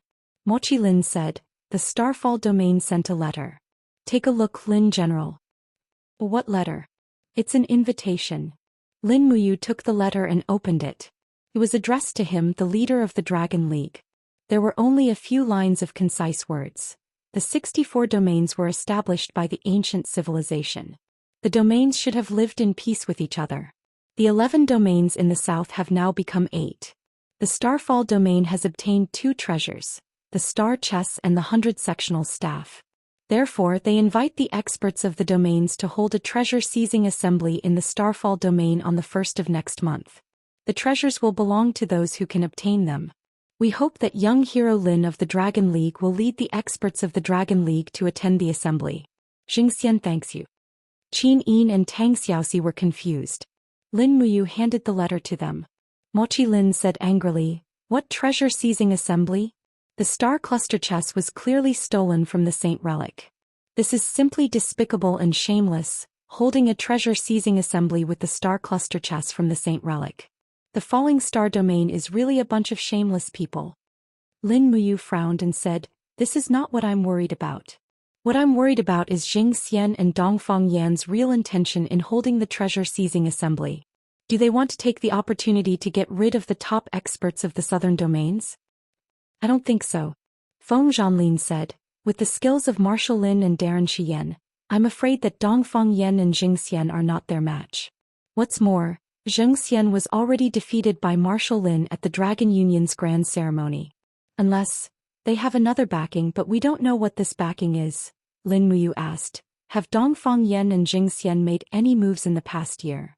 Mochi Lin cupped his fists and said, "Zhou Xian is in charge of the affairs of the Falling Star region, and he appears in public every month. Rumor has it that he is diligently practicing and improving the butterfly knife art. As for Dongfang Yan, there hasn't been any news about him in the past year. It's as if he disappeared from the world and no one knows what happened. It seems that the problem lies with Dongfang Yan." Lin Muyu narrowed her eyes. "When is the 1st of next month?" 5 days later. "Let's get ready. We have to go or else Dragon City won't be able to survive in the south of the 64 regions." "Yes," Feng Zhanlin said. "Lin General, how many people are suitable for us to bring?" "Only 10 Emperor Gods will be enough. The rest will stay and guard Dragon City." "Yes." Lin Muyu walked into the hall and asked, "Are the participants only from the 8 southern regions?" "Yes, the Falling Star region only invited the 8 southern regions." Mochi Lin said, "Besides the Falling Star region and our Dragon League, there are also the Skyway region, the Earth Carrier region, the Fire Chilan region, the Wind End region, the Silver River region and the Thunder Rise region. Among them, our Dragon League is the strongest, followed by the Falling Star region, the Skyway region and the Earth Carrier region. The other 4 regions are weaker, and I'm afraid they won't be able to fight for the Star Chess and the 100-segment staff." "What kind of treasures are the Star Chess and the 100-segment staff? I forgot to ask Senior Luo Tianji at the Sacred Relic." Feng Zhanlin smiled. "The Star Chess, as the name suggests, is actually a chessboard that hides the mysteries of heaven. The black and white chess pieces can fly and injure people, and the Star Chess is a unique hidden weapon in the world. The 100-segment staff is a long staff similar to an iron rod, and it can be extended and retracted at will. It has 100 segments and it's very difficult to defend against it. Are they all divine artifacts? According to the classification of the 64 regions, they should be second-grade divine artifacts, slightly lower than the Xianyuan sword and Nuwa zither, but 2 grades higher than the Star's sword. The Star's sword was a substandard divine artifact.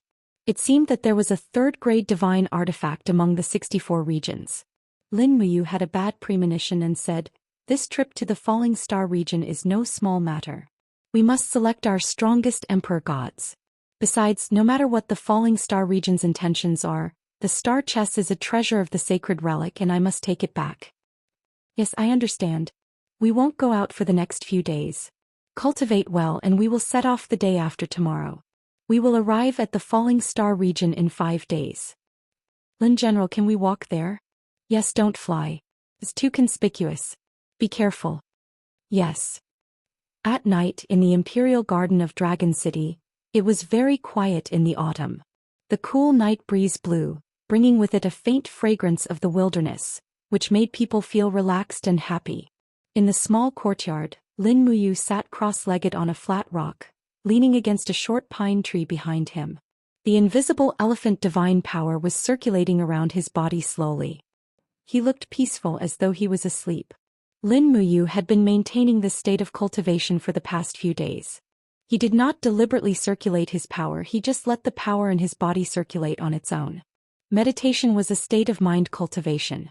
Lin Muyu had the sovereign personality, but what he lacked was not power, but a kind of improvement in his state of mind. He had not reached this state yet, so he could only improve by thinking and seeking. Letting nature take its course, his aura seemed to merge with everything around him.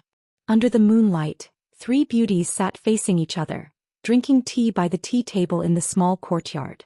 "Xiao, what level have you cultivated the Nuwa zither music score that Senior Luo Tianji gave you?" Tang Xiaoxi suddenly asked. "The 3rd level." Qin Yin smiled awkwardly.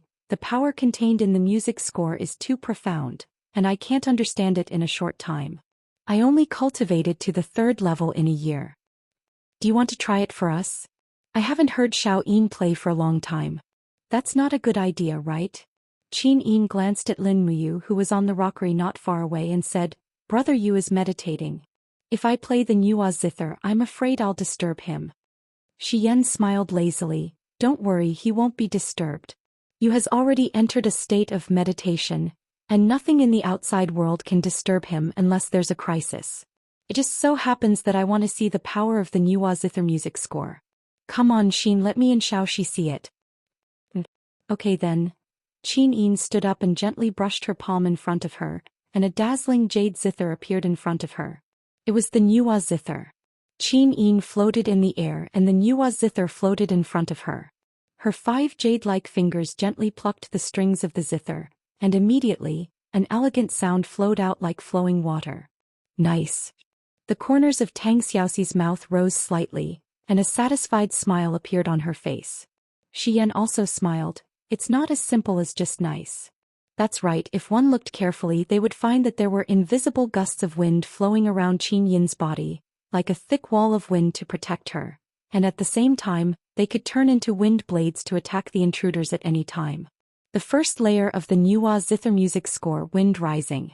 The sound of the zither was gentle and light, and in the blink of an eye, it had reached the 2nd layer. The sound of the zither began to become rapid like a downpour of rain, and the aura of the space also began to distort and ripple slightly.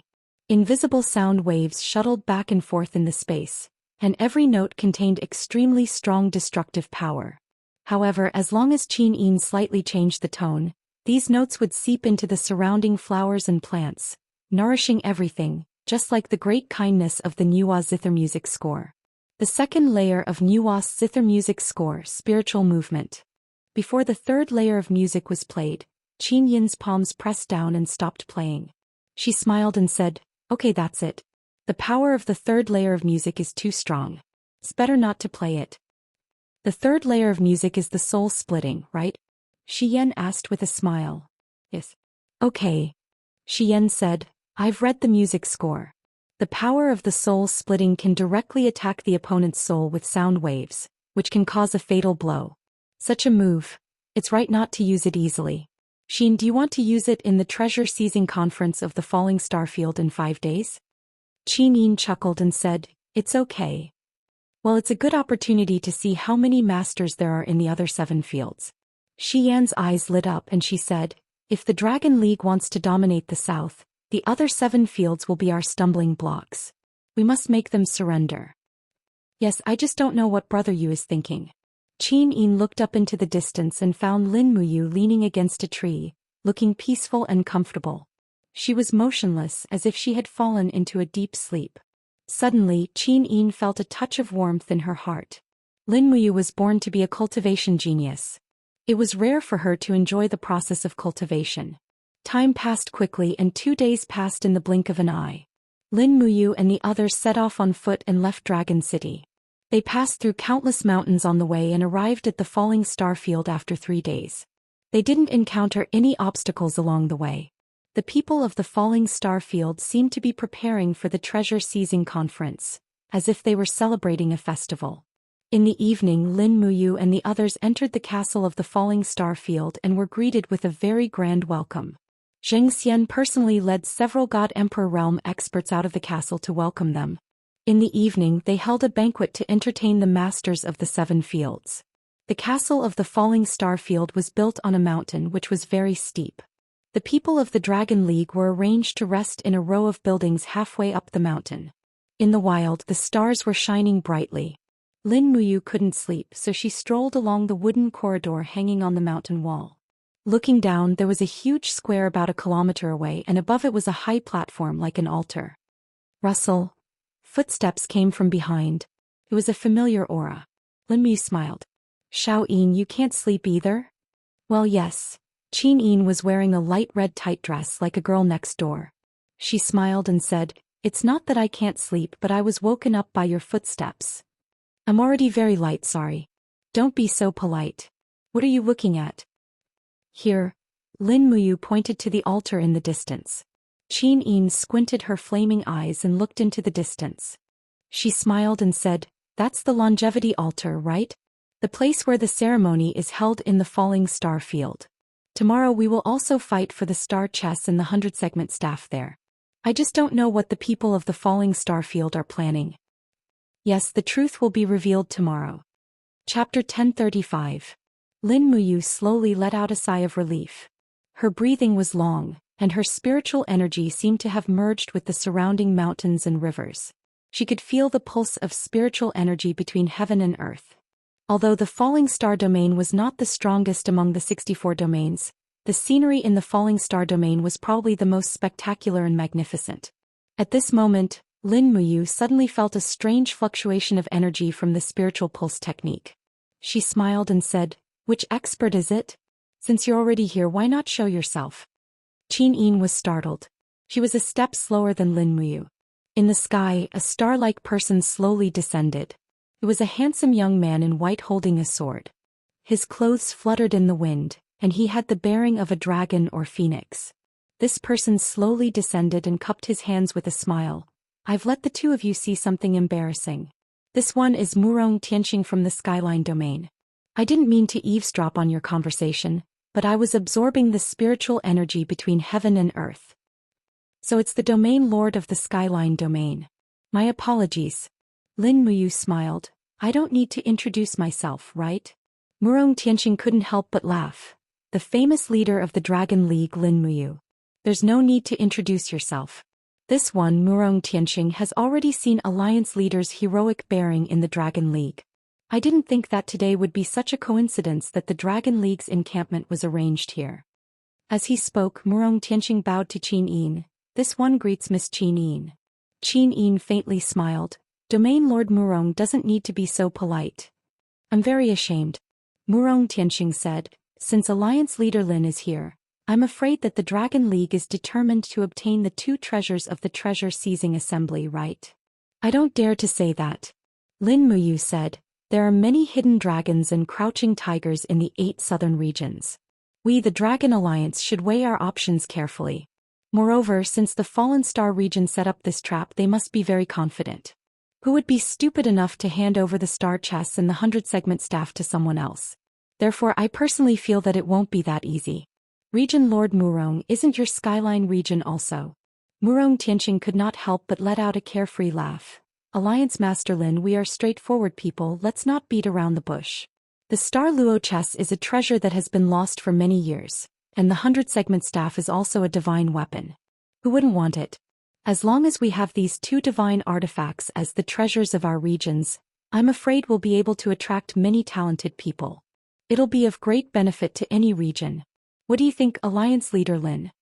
Yeah, treasures are always good stuff. Lin Muyu held onto the wooden railing and lowered her head to look at the longevity altar. She said, it's just that I don't know how many people will be injured or even lose their lives because of these two treasures. Region Lord Murong, please take care of yourself. Murong Tianqing was startled, then he smiled and said, yes, I'll remember. Thank you for your warning, Alliance Master Lin. Tomorrow, let's take one step at a time. If we can fight for the treasures, then we'll fight for them. If we can't, then we'll just give up. Yeah, Murong Tianqing looked deeply at Qin Yin and said, then, take your time, I won't disturb you anymore. Go ahead. In the blink of an eye, Murong Tianqing turned into a ray of light and flew towards the heavenly cauldron. He needed to absorb more light from the sun and moon to cultivate his strength. He was the youngest region lord in the 64 regions, and also the youngest god emperor expert who was close to the perfection realm. He was indeed extraordinary. The next day, before the sky had even brightened, the sound of gongs and drums could be heard. There were even servants in the corridor shouting at the top of their lungs, it's time for breakfast. It's time for breakfast. Lin Muyu rubbed his eyes and sat up from the bed. Suddenly, a bloody scene flashed through his mind. He couldn't help but be startled. It was his premonition ability. Nothing good would happen today. After washing up, Qin Yin, Tang Xiaoxi and Xian also arrived. Soon after, Feng Zhanlin, Mochi Lin, Fuzhu and the others also arrived. Two servants raised the Dragon League's flag and led everyone to the dining area. Breakfast was very simple. Some food similar to sweet potatoes, steamed buns and mushroom soup. It was delicious, healthy and non-toxic. After breakfast, everyone was led to the longevity altar by the meteor falling domain's servants. This place was going to be charred today. The longevity altar was a towering octagonal altar. Moreover, it was not made of stone, but rather a transparent and resplendent altar. The people of the Dragon League were arranged to the southern side of the longevity altar, closer to the host's house. This was probably to show the status of the Dragon League in the 8 southern regions. Feng Zhanlin said in a low voice, do you see, Lin General? The high platform of the longevity altar is made of divine essences. These divine essences are very rare and precious, and they are indestructible. Apart from first-rate divine artifacts, nothing else can break them. A divine essence the size of a shield is priceless, but the meteor falling domain actually used divine essences to build a high platform. It's too extravagant. After so many years, no one has come to steal the divine essences? There have been, but the meteor falling domain and the raging fire domain are on good terms. With these two domains united, who in the 11 southern regions would dare to steal the divine essences? As for the heaven-devouring domain and the others in the central region, they don't care for the divine essences. They would never ruin the prestige and reputation they have established in the 64 regions for a mere divine essences. Lin Muyu nodded and didn't continue to ask questions. She just accompanied Qin Yin and Tang Xiaoxi, chatting from time to time. When the experts of the 7 regions had taken their seats, the meteor falling domain's domain lord Zhou Xian strapped his lancet to his waist and stood up with a smile. He cupped his fists and said, first of all, thank you all for coming to the meteor falling domain. This treasure-seizing assembly is not only for exchanging pointers, but also for harmonizing the relationship between the 8 southern regions. The 64 regions have been in constant war, and this state of affairs should indeed change. As he said this, Zhou Xian shouted, guards, please bring out the treasures. A few servants and guards came out with treasures. There was a small and exquisite chessboard and a scepter shaped like a withered pine tree. It glowed faintly and was very beautiful. Zhou Xian's face was full of pride. The 100-sectional staff was originally a treasure of my starfall domain, and the star-scattered chess is a treasure that I obtained recently. This time I'll take out these 2 treasures and share the prosperity with the other 7 domains in the south and reward them together. Guards, read the rules of the treasure-seizing assembly. Yes. A divine king realm expert walked forward with a scroll in his hand and said loudly, "The first rule of the treasure-seizing assembly, all challengers must sign a life and death contract. Weapons have no eyes, and if they die it has nothing to do with others. The second rule, all challengers must use their own treasures as collateral. If they fail, the treasures will belong to the winner. The third rule, the battle will end before sunset and the winner will get all the treasures, including the star-scattered chess and the scepter." The crowd was in an uproar. Everyone knew that they were here for the treasures, but they did not expect that they would have to give up their treasures. Suddenly, a man with chest hair said, "This is a big joke. Why do we need to give up our treasures for the treasure-seizing assembly? What kind of **T rule did you set in the meteor-falling domain?" The Divine King Realm expert immediately explained with a smile, "Sir, you may not know this, but this rule is to prevent people from fighting one after another. If that happens, the winner on the stage will be exhausted to death. Only by giving up their best treasures can they be qualified to challenge. Moreover, the treasures will be more abundant and it will stimulate the desire to seize the treasures." The burly man was rendered speechless by his words. Zhou Xian smiled faintly and said, "Xuefei, you go first." "Yes." A hierarch realm expert landed on the stage and cupped his fists at the experts from the 7 regions. "I am Xuefei, I will go first. Anyone can challenge me." The crowd was silent. Lin Muyu frowned. She had already cursed all 18 generations of Zhou Xian's ancestors in her heart. This shameless bastard actually sent a hierarch realm expert to his death. He was really trying to catch a whale with an earthworm. The competition would end at night. Whoever went up now would lose. No one was stupid. The experts from the 7 major domains were all silent. They looked at each other, but no one stepped onto the stage. Cough, cough. An expert from the earth-bearing domain said, "Domain Lord Murong, you are the strongest rising star in recent years. You should be the one to take first place." Murong Tianqing cupped his fists and smiled politely. "I am not talented, I will watch first." Feng Zhanlin crossed his arms and smiled. Only an idiot would go up now. Lin Muyu nodded in agreement. Qin Yin and Tang Xiaoxi, on the other hand, widened their beautiful eyes as they looked at everyone around them. It was all thanks to Qin Yin's improvement in cultivation that she was able to better control the Eyes of Blazing Dawn. If it was in the past, the domain of the Eyes of Blazing Dawn would have swept through the entire longevity altar, and this place would have exploded. Fuzhu smiled faintly. "Looks like the meteorite domain is going for wool and came home shorn. It's really interesting to play such a trick. Let's see how this idiot Zhou Xian will embarrass himself in front of the 7 regions." Lin Muyu glanced at him. "I don't think so. Who knows, there might really be an idiot who would challenge it now." "But why, master?" "For the sense of existence." Sure enough, before Lin Muyu's voice faded, a burly man flew up the stage with a spear in his hand. He cupped his fists and said, "I am Qiu Lang from the Wind's End domain. I offer my star-piercing spear as a pledge. Please enlighten me." "Wait a moment." Zhou Xian gestured with his eyes and a guard walked forward with a tray. There was a life and death contract on it. Qiu Lang did not even look at it and pressed his fingerprint on it. He grinned and said, "Can we start now?" Xuefei nodded. Qiu Lang roared. His spear turned into streaks of light and pierced forward. He was a god king, so it was normal for him to look down on Xuefei. In less than 10 moves, Xuefei could no longer hold on. Swish. Qiu Lang's spear went straight for Xuefei's chest. "Have mercy!" Zhou Xian hurriedly shouted. But it was too late. The spear pierced through Xuefei's heart. Qiu Lang turned his wrist and pulled out the spear, but Xuefei had already fallen off the stage, dead. The domain lords of the 7 major territories fell silent once more. This was not a good start. Not far away, Zhou Xian's expression was very ugly. Qiu Lang was not giving him any face. Chapter 1036. Raising the star-piercing spear high up, Qiu Lang said proudly, "Who wants to challenge me?" Lin Muyu, Qin Yin and Tang Xiaoxi all frowned in silence. There had always been people who didn't know the immensity of heaven and earth, and Qiu Lang, who had cultivated to the God King realm, was actually so arrogant. He didn't even put the hundreds of God Kings present in his eyes. This kind of person was even more frighteningly ignorant. Under Qiu Lang's provocation, the hundreds of people present actually didn't accept the challenge. Almost everyone just remained silent or chatted with each other. The treasure hunt ended too late and it would only end at sunset. Anyone who went up now would only be courting death. The situation was in a deadlock until noon. After everyone finished their lunch, the treasure hunt continued. When the time was about to end, there was less than 2 hours left before sunset.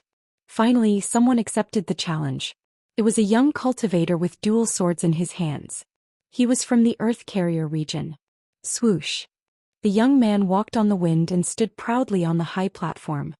His dual swords were naturally lowered as he said with a smile, "I am Wuxia of the Earth Carrier region. I hope Lord Qiulang can give me some pointers." Qiulang sat on the ground with the star-piercing spear across his legs. He was almost asleep, but Wuxia's appearance made him energetic. He immediately stood up and said with a smile, "Great, someone finally came to challenge me. Kid, don't talk so much. What are you going to use as a bargaining chip?" Wuxia raised his long sword lightly. "This pair of glazed dual sword has been with me for many years. It is a substandard divine artifact. It should be enough as a bargaining chip, right? Alright, I will take this pair of dual swords." Qiulang jumped up and his figure blended into the flames. The long spear instantly pierced forward like a falling meteor towards Wuxia's chest. It had the momentum to pierce through his heart. However, Wuxia was no longer the Su Fei from before. He raised his dual glazed swords to parry. Dang. The two domain cyclones collided and the air was filled with the sound of explosions. Qiulang quickly made his move and for a moment, the sky was filled with layers of spear afterimages, filled with raging flames. Meanwhile, Wuxia's dual glazed swords swept through the flames. Qiulang's law of fire was fierce and overbearing, while Wuxia's law of wind was light and flexible. After exchanging nearly 20 moves, Wuxia suddenly shouted and crossed his two swords. With a dang sound, Qiulang's star-piercing spear was sent flying. Under Qiulang's horrified gaze, Wuxia swung his two swords continuously, leaving bloody gashes on Qiulang's chest. At least 20 slashes were launched in an instant, but none of them were fatal. Instead, Qiulang was so frightened that his face turned pale, and he knelt on the ground weakly. Why didn't you kill me?" Qiulang asked. "I'm not you, why would I want to kill you?" Wuxia abruptly kicked Qiulang off the stage. Cheers immediately rang out from below the stage.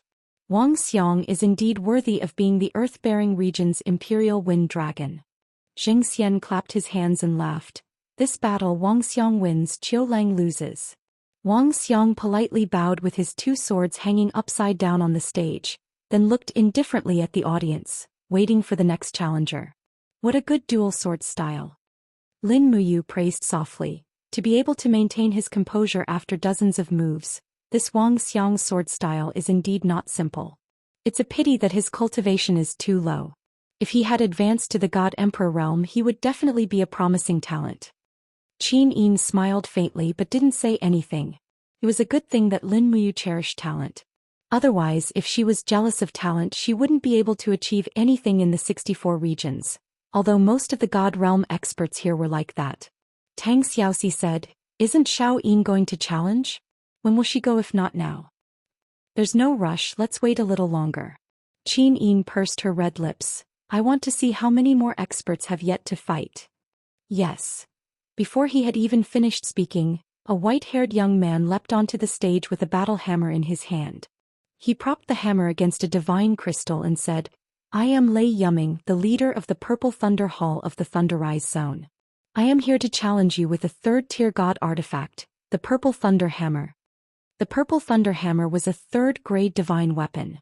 This Lei Yuming was also a God Emperor realm expert, and the power of 68 waves could be faintly seen between his breaths. Wuxia frowned. "Lei Yuming. What can't I?" Lei Yuming smiled faintly and pressed the seal of life and death on the guard's tray. "Wuxia, let's have a showdown at the treasure-seizing assembly today." "Very well, I couldn't ask for more." Wuxia raised his eyebrows. Even though he was facing an opponent with a higher cultivation level, he still revealed an eagerness to fight. This was a rare sight. Below the stage, Feng Zhanlin whispered, "I'm afraid this battle won't end so easily." "Why do you say so?" Lin Muyu asked. Feng Zhanlin said, "Lin General, you may not know this, but the Earth-bearing region and Thunderrise region are adjacent to each other, and the two regions are constantly at war. Just a few days ago there was a bloody battle in which 3 God Realm experts died, and one of them was Lei Yuming's brother Lei Yusong. Moreover, the one who killed Lei Yusong is this Wang Xiang, so the two are mortal enemies. Lei Yuming will definitely kill him. Oh, I see. Lin Muyu was relieved. I just hope Wang Xiang doesn't die on the stage. After all, the disparity in strength was too great. Wang Xiang was only a god king with 58 grotto heavens, but his opponent was a god emperor with a 3rd-grade divine weapon. Be it in terms of strength or weapon, Wang Xiang didn't have the upper hand. As they spoke, the sparks and lightning clashed on the stage. Lei Yuming's battle technique was vigorous and powerful. He waved his war hammer like a fortress and lightning wreaked havoc, forming a sharp force field. Wang Xiang could only swing his sword and use the law of wind to try to cut into Lei Yuming's force field, but he couldn't do anything. In the blink of an eye, Wang Xiang's god wall started to crumble. It's over, Wang Xiang is going to lose. Tang Xiaoxi curled her lips. Lin Muyu's god power was already surging in her body, and she looked like she was about to make a move. "Oh, you want to make a move?" Tang Xiaoxi asked in shock. "Oh, I want to save him." Lin Muyu squinted her eyes. "It's enough to decide the victor, there's no need to decide life and death. I'm going to save Wang Xiang." On the stage, lightning surged. After close to 30 rounds of fighting, Lei Yuming roared, and used his absolute strength to completely destroy Wang Xiang's god wall. The purple thunder hammer swept across, and before it could even reach Wang Xiang's glass dual sword, Wang Xiang's eyes were wide open, and he could only watch as the purple thunder hammer destroyed his body. "Don't kill him." On the Earth Carrier region's spectator stand, the region lord had already stood up, but he didn't really go forward to stop it. Instead, a figure appeared between Wang Xiang and Lei Yuming with shocking speed. A smear of golden light shone. It was the Xianyuan sword, and it went straight for the purple thunder hammer. Peng! The air current surged, accompanied by golden radiance and raging flames. Lin Muyu's power was extremely strong. Although she was only defending, she was still able to send Lei Yuming, who was also a celestial arch, flying more than 10 meters away. For a moment Wang Xiang was stunned. "Lin? Alliance Lord Lin?" Lei Yuming almost wanted to avenge his brother. He couldn't help but roar. "Lin Muyu, what is the meaning of this? Don't you know that bystanders shouldn't participate in a fight? This is a one-on-one duel, not a gang fight." Lin Muyu's face was apologetic. She smiled. "I know I shouldn't interfere in your duel, but obviously Wang Xiang has lost. You don't need to take his life, right?" Saying that, Lin Muyu turned around. "Wang Xiang, admit defeat, at least you can live." Wang Xiang was still in shock. He reluctantly handed over the glass dual sword. "Lei Yuming, I Wang Xiang admit defeat." Saying that, he said in a low voice, "Alliance Lord Lin, thank you. I Wang Xiang will forever remember your life-saving grace. No need to be polite, go back." N. Wang Xiang floated away, and when Lin Muyu was about to leave, Lei Yuming roared, "Lin Muyu, stop right there." "What's wrong?" Lin Muyu floated in the air looking at her opponent. Her Qiyu armor reflected a majestic and beautiful luster under the sunlight, and the Xianyuan sword in her hand surged with an invincible momentum. Lei Yuming was taken aback by Lin Muyu's aura. How could a mere junior have such an outstanding aura? Lei Yuming couldn't understand it, but since he had called out to Lin Muyu, he needed an explanation. Lei Yuming braced himself and said, "This is a grudge between our Thunderrise region and Earth-bearing region. Who do you think the Dragon Alliance is? Do you think you can uphold justice with numbers? Don't make me laugh my head off. Since you, Lin Muyu, are here as the leader of the Dragon League, then don't leave, at least not before you defeat me." "But I don't want to fight you," Lin Muyu said lightly. "Why?" "You're too weak." "You." Lei Yuming was so angry that his knuckles cracked. "Your Dragon League dares to cause trouble, yet you don't dare to take responsibility? Come, win against my purple thunder hammer first." Then, Lin Muyu gripped the Xianyuan sword. She didn't want to fight so early, but now she was a little shaken. This Lei Yuming really didn't know the immensity of heaven and earth, and needed to be taught a lesson. At this time, Qin Yin suddenly stood up. "You let me do it." "Xiaoyin wants to fight." Lin Muyu said cheerfully. "Then I'll let you have this stupid cow. Just defeat it, but don't kill it." Qin Yin leapt onto the stage, but her feet didn't touch the ground. She took out a sharp sword and said, "Stellar sword, a substandard god artifact. I'll use it as a bargaining chip. Lei Yuming couldn't help but be stunned. The beauty in front of him looked familiar. He seemed to have seen her at the Dragon Alliance's founding ceremony. However, he didn't know that she was also a godly state expert. He thought that she was just Lin Muyu's woman. After Qin Yin made a hand seal, she put away the stellar sword and put her hands together in front of her chest, then separated. Suddenly, a bright light began to gather, and in the blink of an eye, it turned into a radiant zither. It was the zither of Nuwa. Quietly standing in the air, Qin Yin smiled. "Please enlighten me." Don't think I won't hit you just because you're a woman." Lei Yuming shouted. "Lin Muyu is meddling in other people's business. His woman deserves to be hit. Do you have what it takes?" Qin Yin's lips curled into a beautiful dimple. "If I don't, I'll just get beaten up." "Humph." Lei Yuming raised his warhammer and swept out with a buzzing sound, giving off an aura that could shake mountains and seas. Chapter 1037. Qin Yin's beautiful and graceful figure was wrapped in a light red wide-sleeved cloud dress. She rotated gently in the air, accompanied by the beautiful melody of the Nuwa zither. Suddenly, waves of wind power swirled rapidly, isolating Lei Yuming's flame power. It seemed that Qin Yin was dancing in the flames, but in fact she was not hurt at all. Peng! The purple thunder hammer was knocked back in mid-air, the lightning energy rampaging through the air. Lei Yuming's face was full of shock. He didn't even know what had blocked his attack. That was the power of the wind and space laws. With Lei Yuming's cultivation, he naturally couldn't see it. Qin Yin didn't say anything. Her fingers moved like butterflies, and in the blink of an eye, a few strands of the Nuwa zither's first move flew out. Each strand was a profound attack. Ha! Lei Yuming was a god emperor after all. His warhammer suddenly smashed a zither note onto the ground. Immediately, golden light burst forth. That was the power of the light element. Lei Yuming's eyes were almost blinded. His entire body felt like it was being burned by fire. Only the heavens knew how this girl could fuse the power of light, space, and wind element at the same time. When the second strand of music arrived, Lei Yuming couldn't block it anymore. He could only dodge. He leaped up, and the strand of music flew past his feet, hitting the divine crystals behind him. There was a buzzing sound, and even the surface of the divine crystals started to peel. It was easy to imagine how powerful Qin Yin's attack was. Buzz! The third strand of music couldn't be avoided, and it destroyed Lei Yuming's divine wall. The power passed through his body, and for a moment, Lei Yuming's body was in chaos. He fell to the ground and vomited blood. He hurriedly raised his arm. I admit defeat." Qin Yin smiled faintly and stopped her attack. With a light brush of her palm, the Nuwa zither nimbly circled around her slender waist and hung naturally on her back. Then she bowed gently and said, "Thank you for letting me win." Lei Yuming coughed a few more times. This time he left the purple thunder hammer, cupped his fists and walked off the stage. "Ah, wonderful. It's absolutely brilliant." Below the stage, Zhou Xian clapped his hands and laughed. "Lady Qin Yin's martial arts cultivation is so high, it's really surprising. In our prehistoric mystery realm, it's really rare for a woman to be able to cultivate to this level. With Miss Qin Yin's cultivation, I'm sure she's highly regarded in Dragon City. At the very least, she's a region lord, right?" Qin Yin smiled faintly. "You flatter me, domain lord. I'm not a whole master. I'm just Brother Yu's maid." "But when did you become a maid?"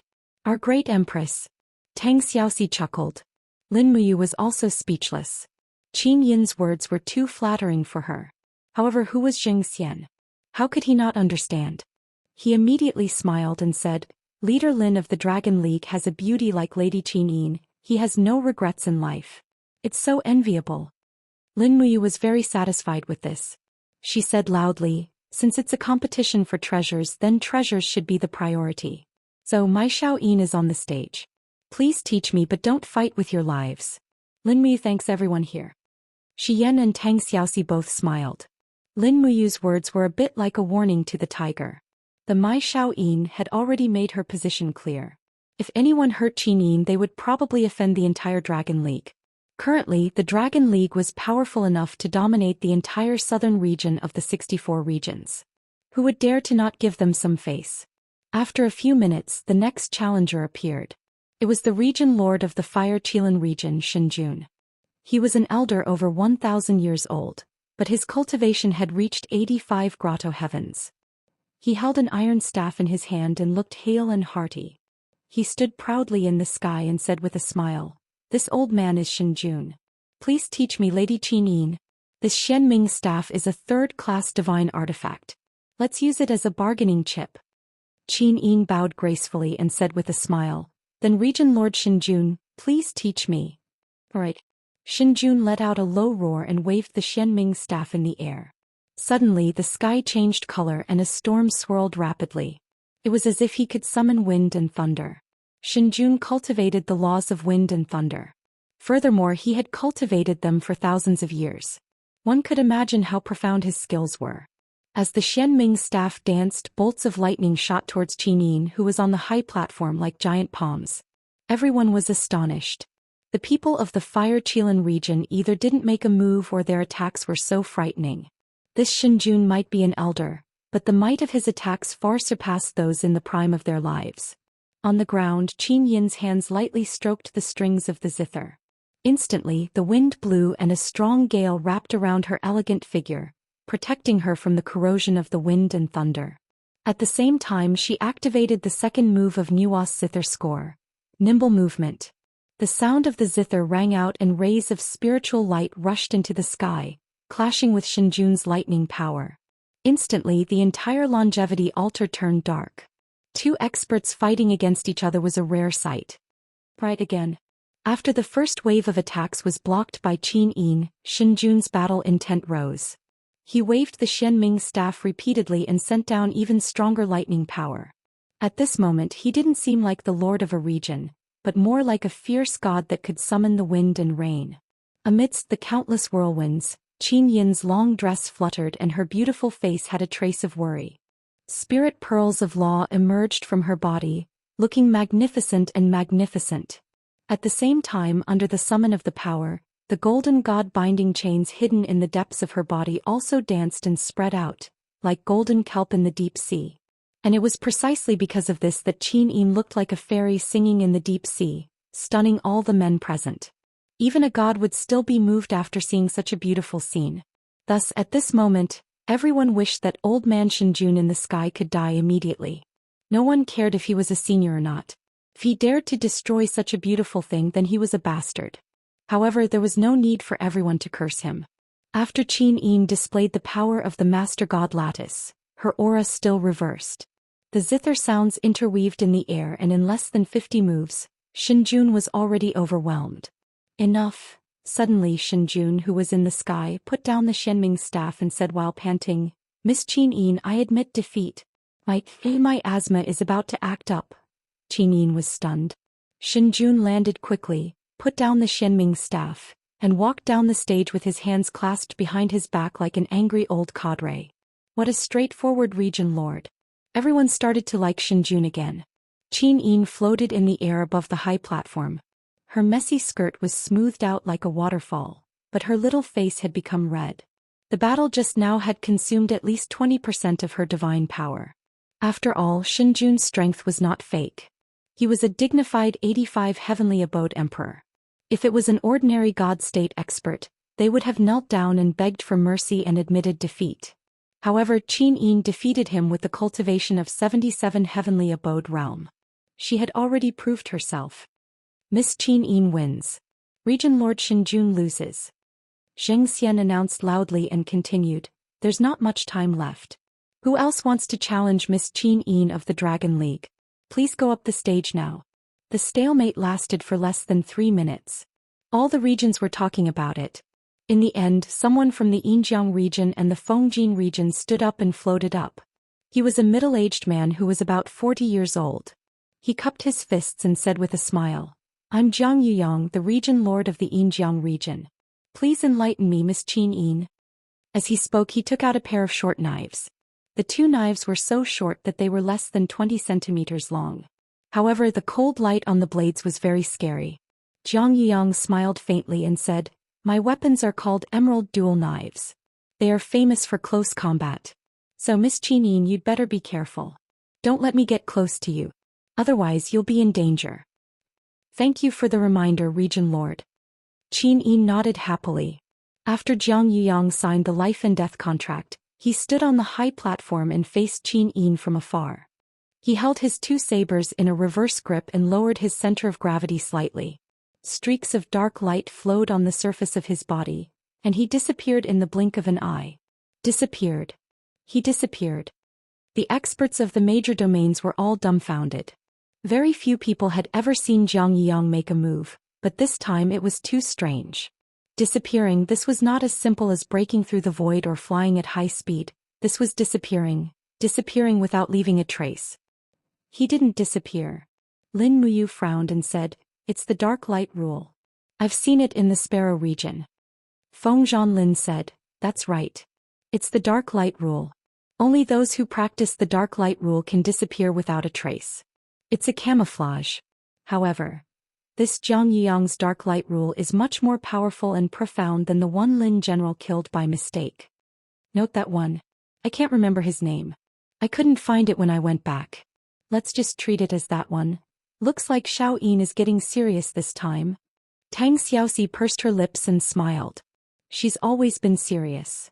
Lin Muyu looked at the stage and saw that Qin Yin had already activated the first form of Nua's zither music score. Storms swirled around her, not giving her opponent any chance to attack.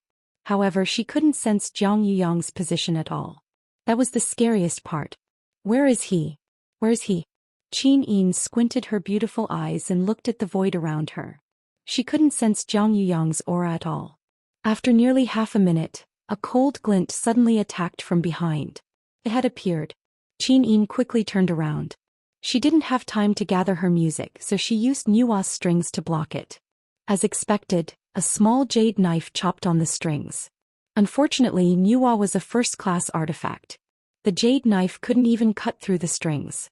Just as the jade knife left her forehead, Qin Yin waved her hand. The music turned into a shockwave and swept out. Whoosh! Jiang Yuyang was extremely fast. He quickly hid in the darkness and entered the dark light invisibility state again. However, this time Qin Yin wouldn't be careless. She opened her eyes gently and a golden light burst out. The eyes of blazing light was fully activated. Hum. The surrounding area was quickly controlled by the eyes of blazing light. Even the people from the 8 regions who were watching from below the stage felt uncomfortable, as if they were about to be evaporated. What is that? What kind of power is that? Everyone was frightened by the eyes of blazing light. Jiang Yuyang's figure appeared in the rising flames. He had nowhere to hide.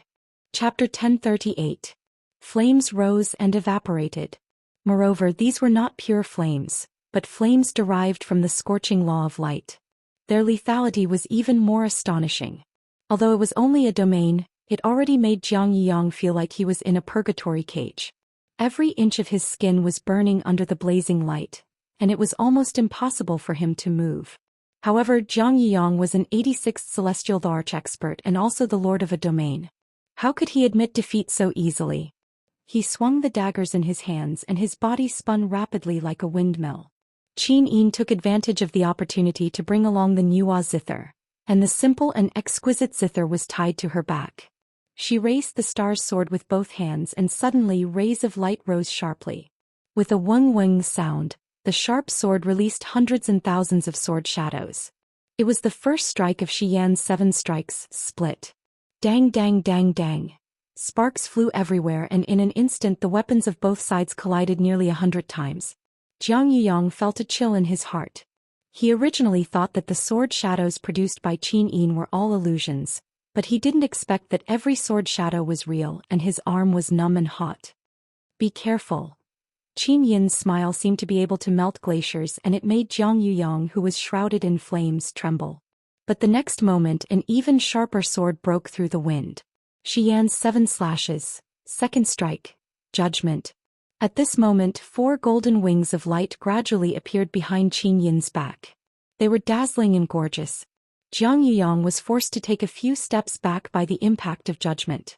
Without any hesitation he immediately launched 2 consecutive attacks, destruction and mercy. When Qin Yin retracted her sword and turned around, all the domains around her were frozen. Even the rising flames were condensed in the air. Jiang Yuyang's perlicue had been shaken to the point of bleeding and he couldn't move at all. At this time, if Qin Yin wanted to take his life, it was simply too simple. Miss Qin Yin, I admit defeat. A wise man knew better than to fight when the odds were against him. Jiang Yuyang quickly said, I am willing to leave the emerald dual daggers, I am convinced. Qin Yin quickly dispersed her divine power and said with a smile, thanks for letting me win. When Jiang Yuyang put down his sabers, Zhou Xian announced, Miss Qin Yin of the Dragon League wins. Jiang Yuyang, the region lord of the Yinjiang region, loses. He purposely emphasized the word Silver River region lord.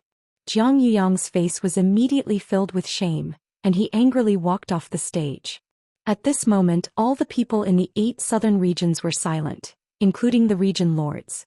Almost everyone was thinking about how unfathomable the strength of the Dragon League was.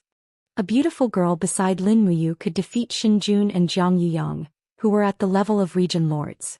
Tang Xiaoxi could not be any worse. Moreover, the most terrifying one should be Shi Yan, who was the most leisurely one. He was the strongest one. Looking at Lin Muyu as the powerful lord of the Dragon League, he showed prudence and kindness. It seemed that the Dragon League had great ambitions.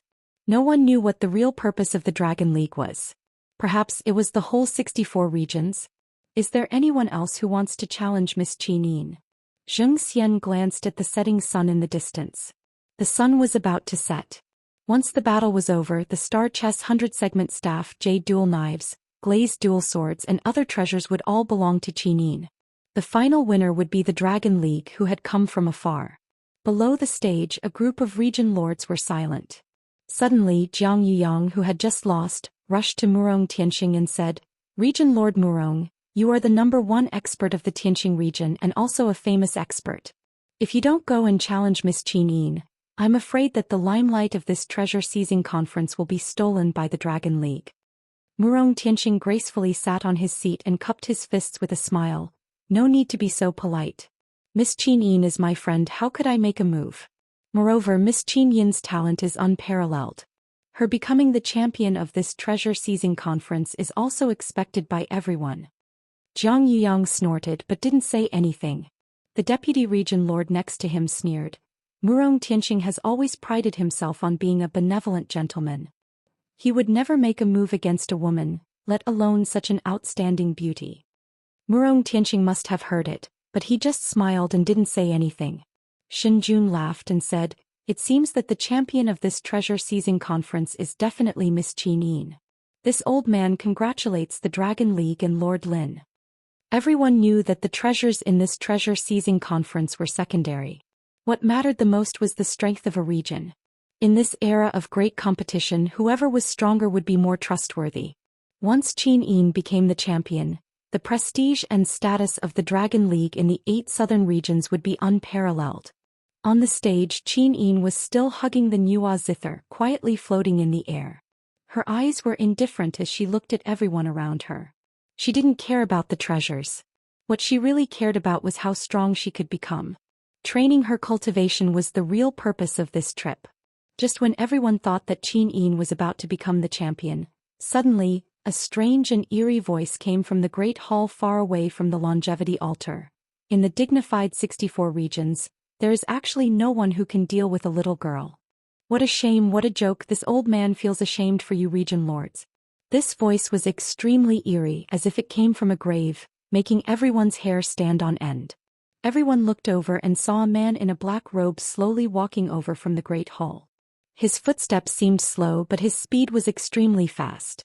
In the blink of an eye, he was already on the longevity altar. A faint sound of thunder came from the scabbard on his back. Dang dang dang. 3 flying swords shuttled back and forth, and a cloud of blood rapidly condensed in the air. Who is it? Feng Zhanlin shouted from the stand.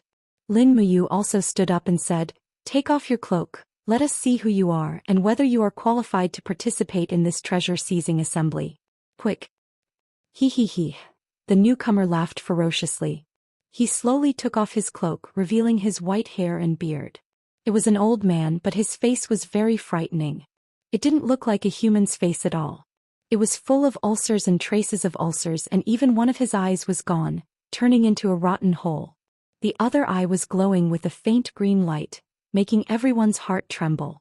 Dongfang Yan. Murong Tianxing recognized him. After all, the flying swords on Dongfang Yan's back hadn't changed. The names of the flying swords were also known by the people of the 8 southern regions: Rainbow Light, Morning Dew, Flaming Blade. The flying swords were still there, but Dongfang Yan looked neither human nor ghost. His face was almost rotten, and the 3 flying swords also contained a very strong death aura. Dongfang Yan sneered and said, "This old man's raging fire region has been invaded, and now I have joined the Falling Star region, and was appointed as a protector by the region Lord Zhou Xian. Do I, as a protector of the Falling Star region, have the qualifications to participate in the treasure-seizing assembly?" Zhou Xian said, "Of course you do." But Murong Tianxing frowned and said, "Why did the region Lord Dongfang become like this? Could it be that you have already entered the corpse-nurturing forbidden area to practice the death-forbidden art? The region Lord Dongfang should know that the death-forbidden art in the corpse-nurturing planes is the shame of the divine world. The 64 regions have already issued a wanted order. Anyone who practices the death-forbidden art will be killed." Dongfang Yan laughed loudly and suddenly opened his palm. Immediately, a dark death energy lingered in the air, turned into a cold wind and rushed towards Murong Tianxing. "You!" Murong Tianxing's hands quickly formed a circle, and his long sword whistled as it met Dongfang Yan's attack head-on. Bang! At the same time that Dongfang Yan's attack was dispersed, Murong Tianxing was also forced to retreat in a sorry state. He heavily crashed on the stone steps and shattered countless stones. Dongfang Yan sneered and said, "Power is power. What's the difference between divine power and the death-forbidden art? It's simply nonsense. Those old rules were abandoned thousands of years ago, and Region Lord Murong is the leader of a region. How can you be so inflexible? In short, I, Dongfang Yan, must participate in this treasure-seizing assembly. There's not much time left. Is Miss Qinyin ready?" Murong Tianxing saw that he couldn't stop Dongfang Yan, so he shouted, "Miss Qinyin, be careful of the death-forbidden art." Qinyin nodded, "Thank you, Region Lord." At the same time, Lin Muyu flew into the air and stood on the stage facing Dongfang Yan. Raising her hand, she said, "Xiaoyin, you can go down. This is the grudge between me and Dongfang Yan. Let us settle it." Qinyin couldn't bear it and said, "Brother Yu always lets me stand behind him, as if Xiaoyin will always be a burden to Brother Yu. This time, let Xiaoyin try first. I also want to protect you this once." Lin Muyu was slightly taken aback. She could not help but feel a pang in her heart. For so many years, Qinyin had been desperately chasing after her cultivation and realm. Wasn't it all for the sake of being worthy of her? If he refuted her here, how could it be said that he loved her? He coldly looked at Dongfang Yan and didn't say anything. Dongfang Yan also looked at him with one eye, and his eyes were full of hatred. He sneered, "Leader Lin, don't worry. I will take good care of your confidant." Lin Muyu frowned. "Xiaoyin, you must be careful. Don't try to be brave. If you can't defeat him, immediately admit defeat. Everyone and I will protect you." Qinyin nodded with a smile. "Don't worry, it'll be fine." "Okay." Lin Muyu slowly walked down the stage and didn't return to her seat. She raised her hand and pulled out the Xianyuan sword, standing under the stage like a god of war. At such a close distance, even if Qinyin really couldn't defeat him, at least Lin Muyu could save her in time. On the stage, the masters of the Dragon League were all moved. Luo Xintian even pouted and said, "Leader, you care so much about Miss Qinyin, it's really enviable. If only there was a man who treated me so well." Niu Geng said quickly, "I can do it too. First, you are not as strong as leader. Second, you are not as handsome as leader. Humph, I don't need you to protect me." Luo Xintian didn't appreciate it. Big Cow touched the back of his head, silently protesting against this world that only cared about appearances. "Can we start?" Dongfang Yan's smile was full of killing intent, and it was extremely hideous and ugly.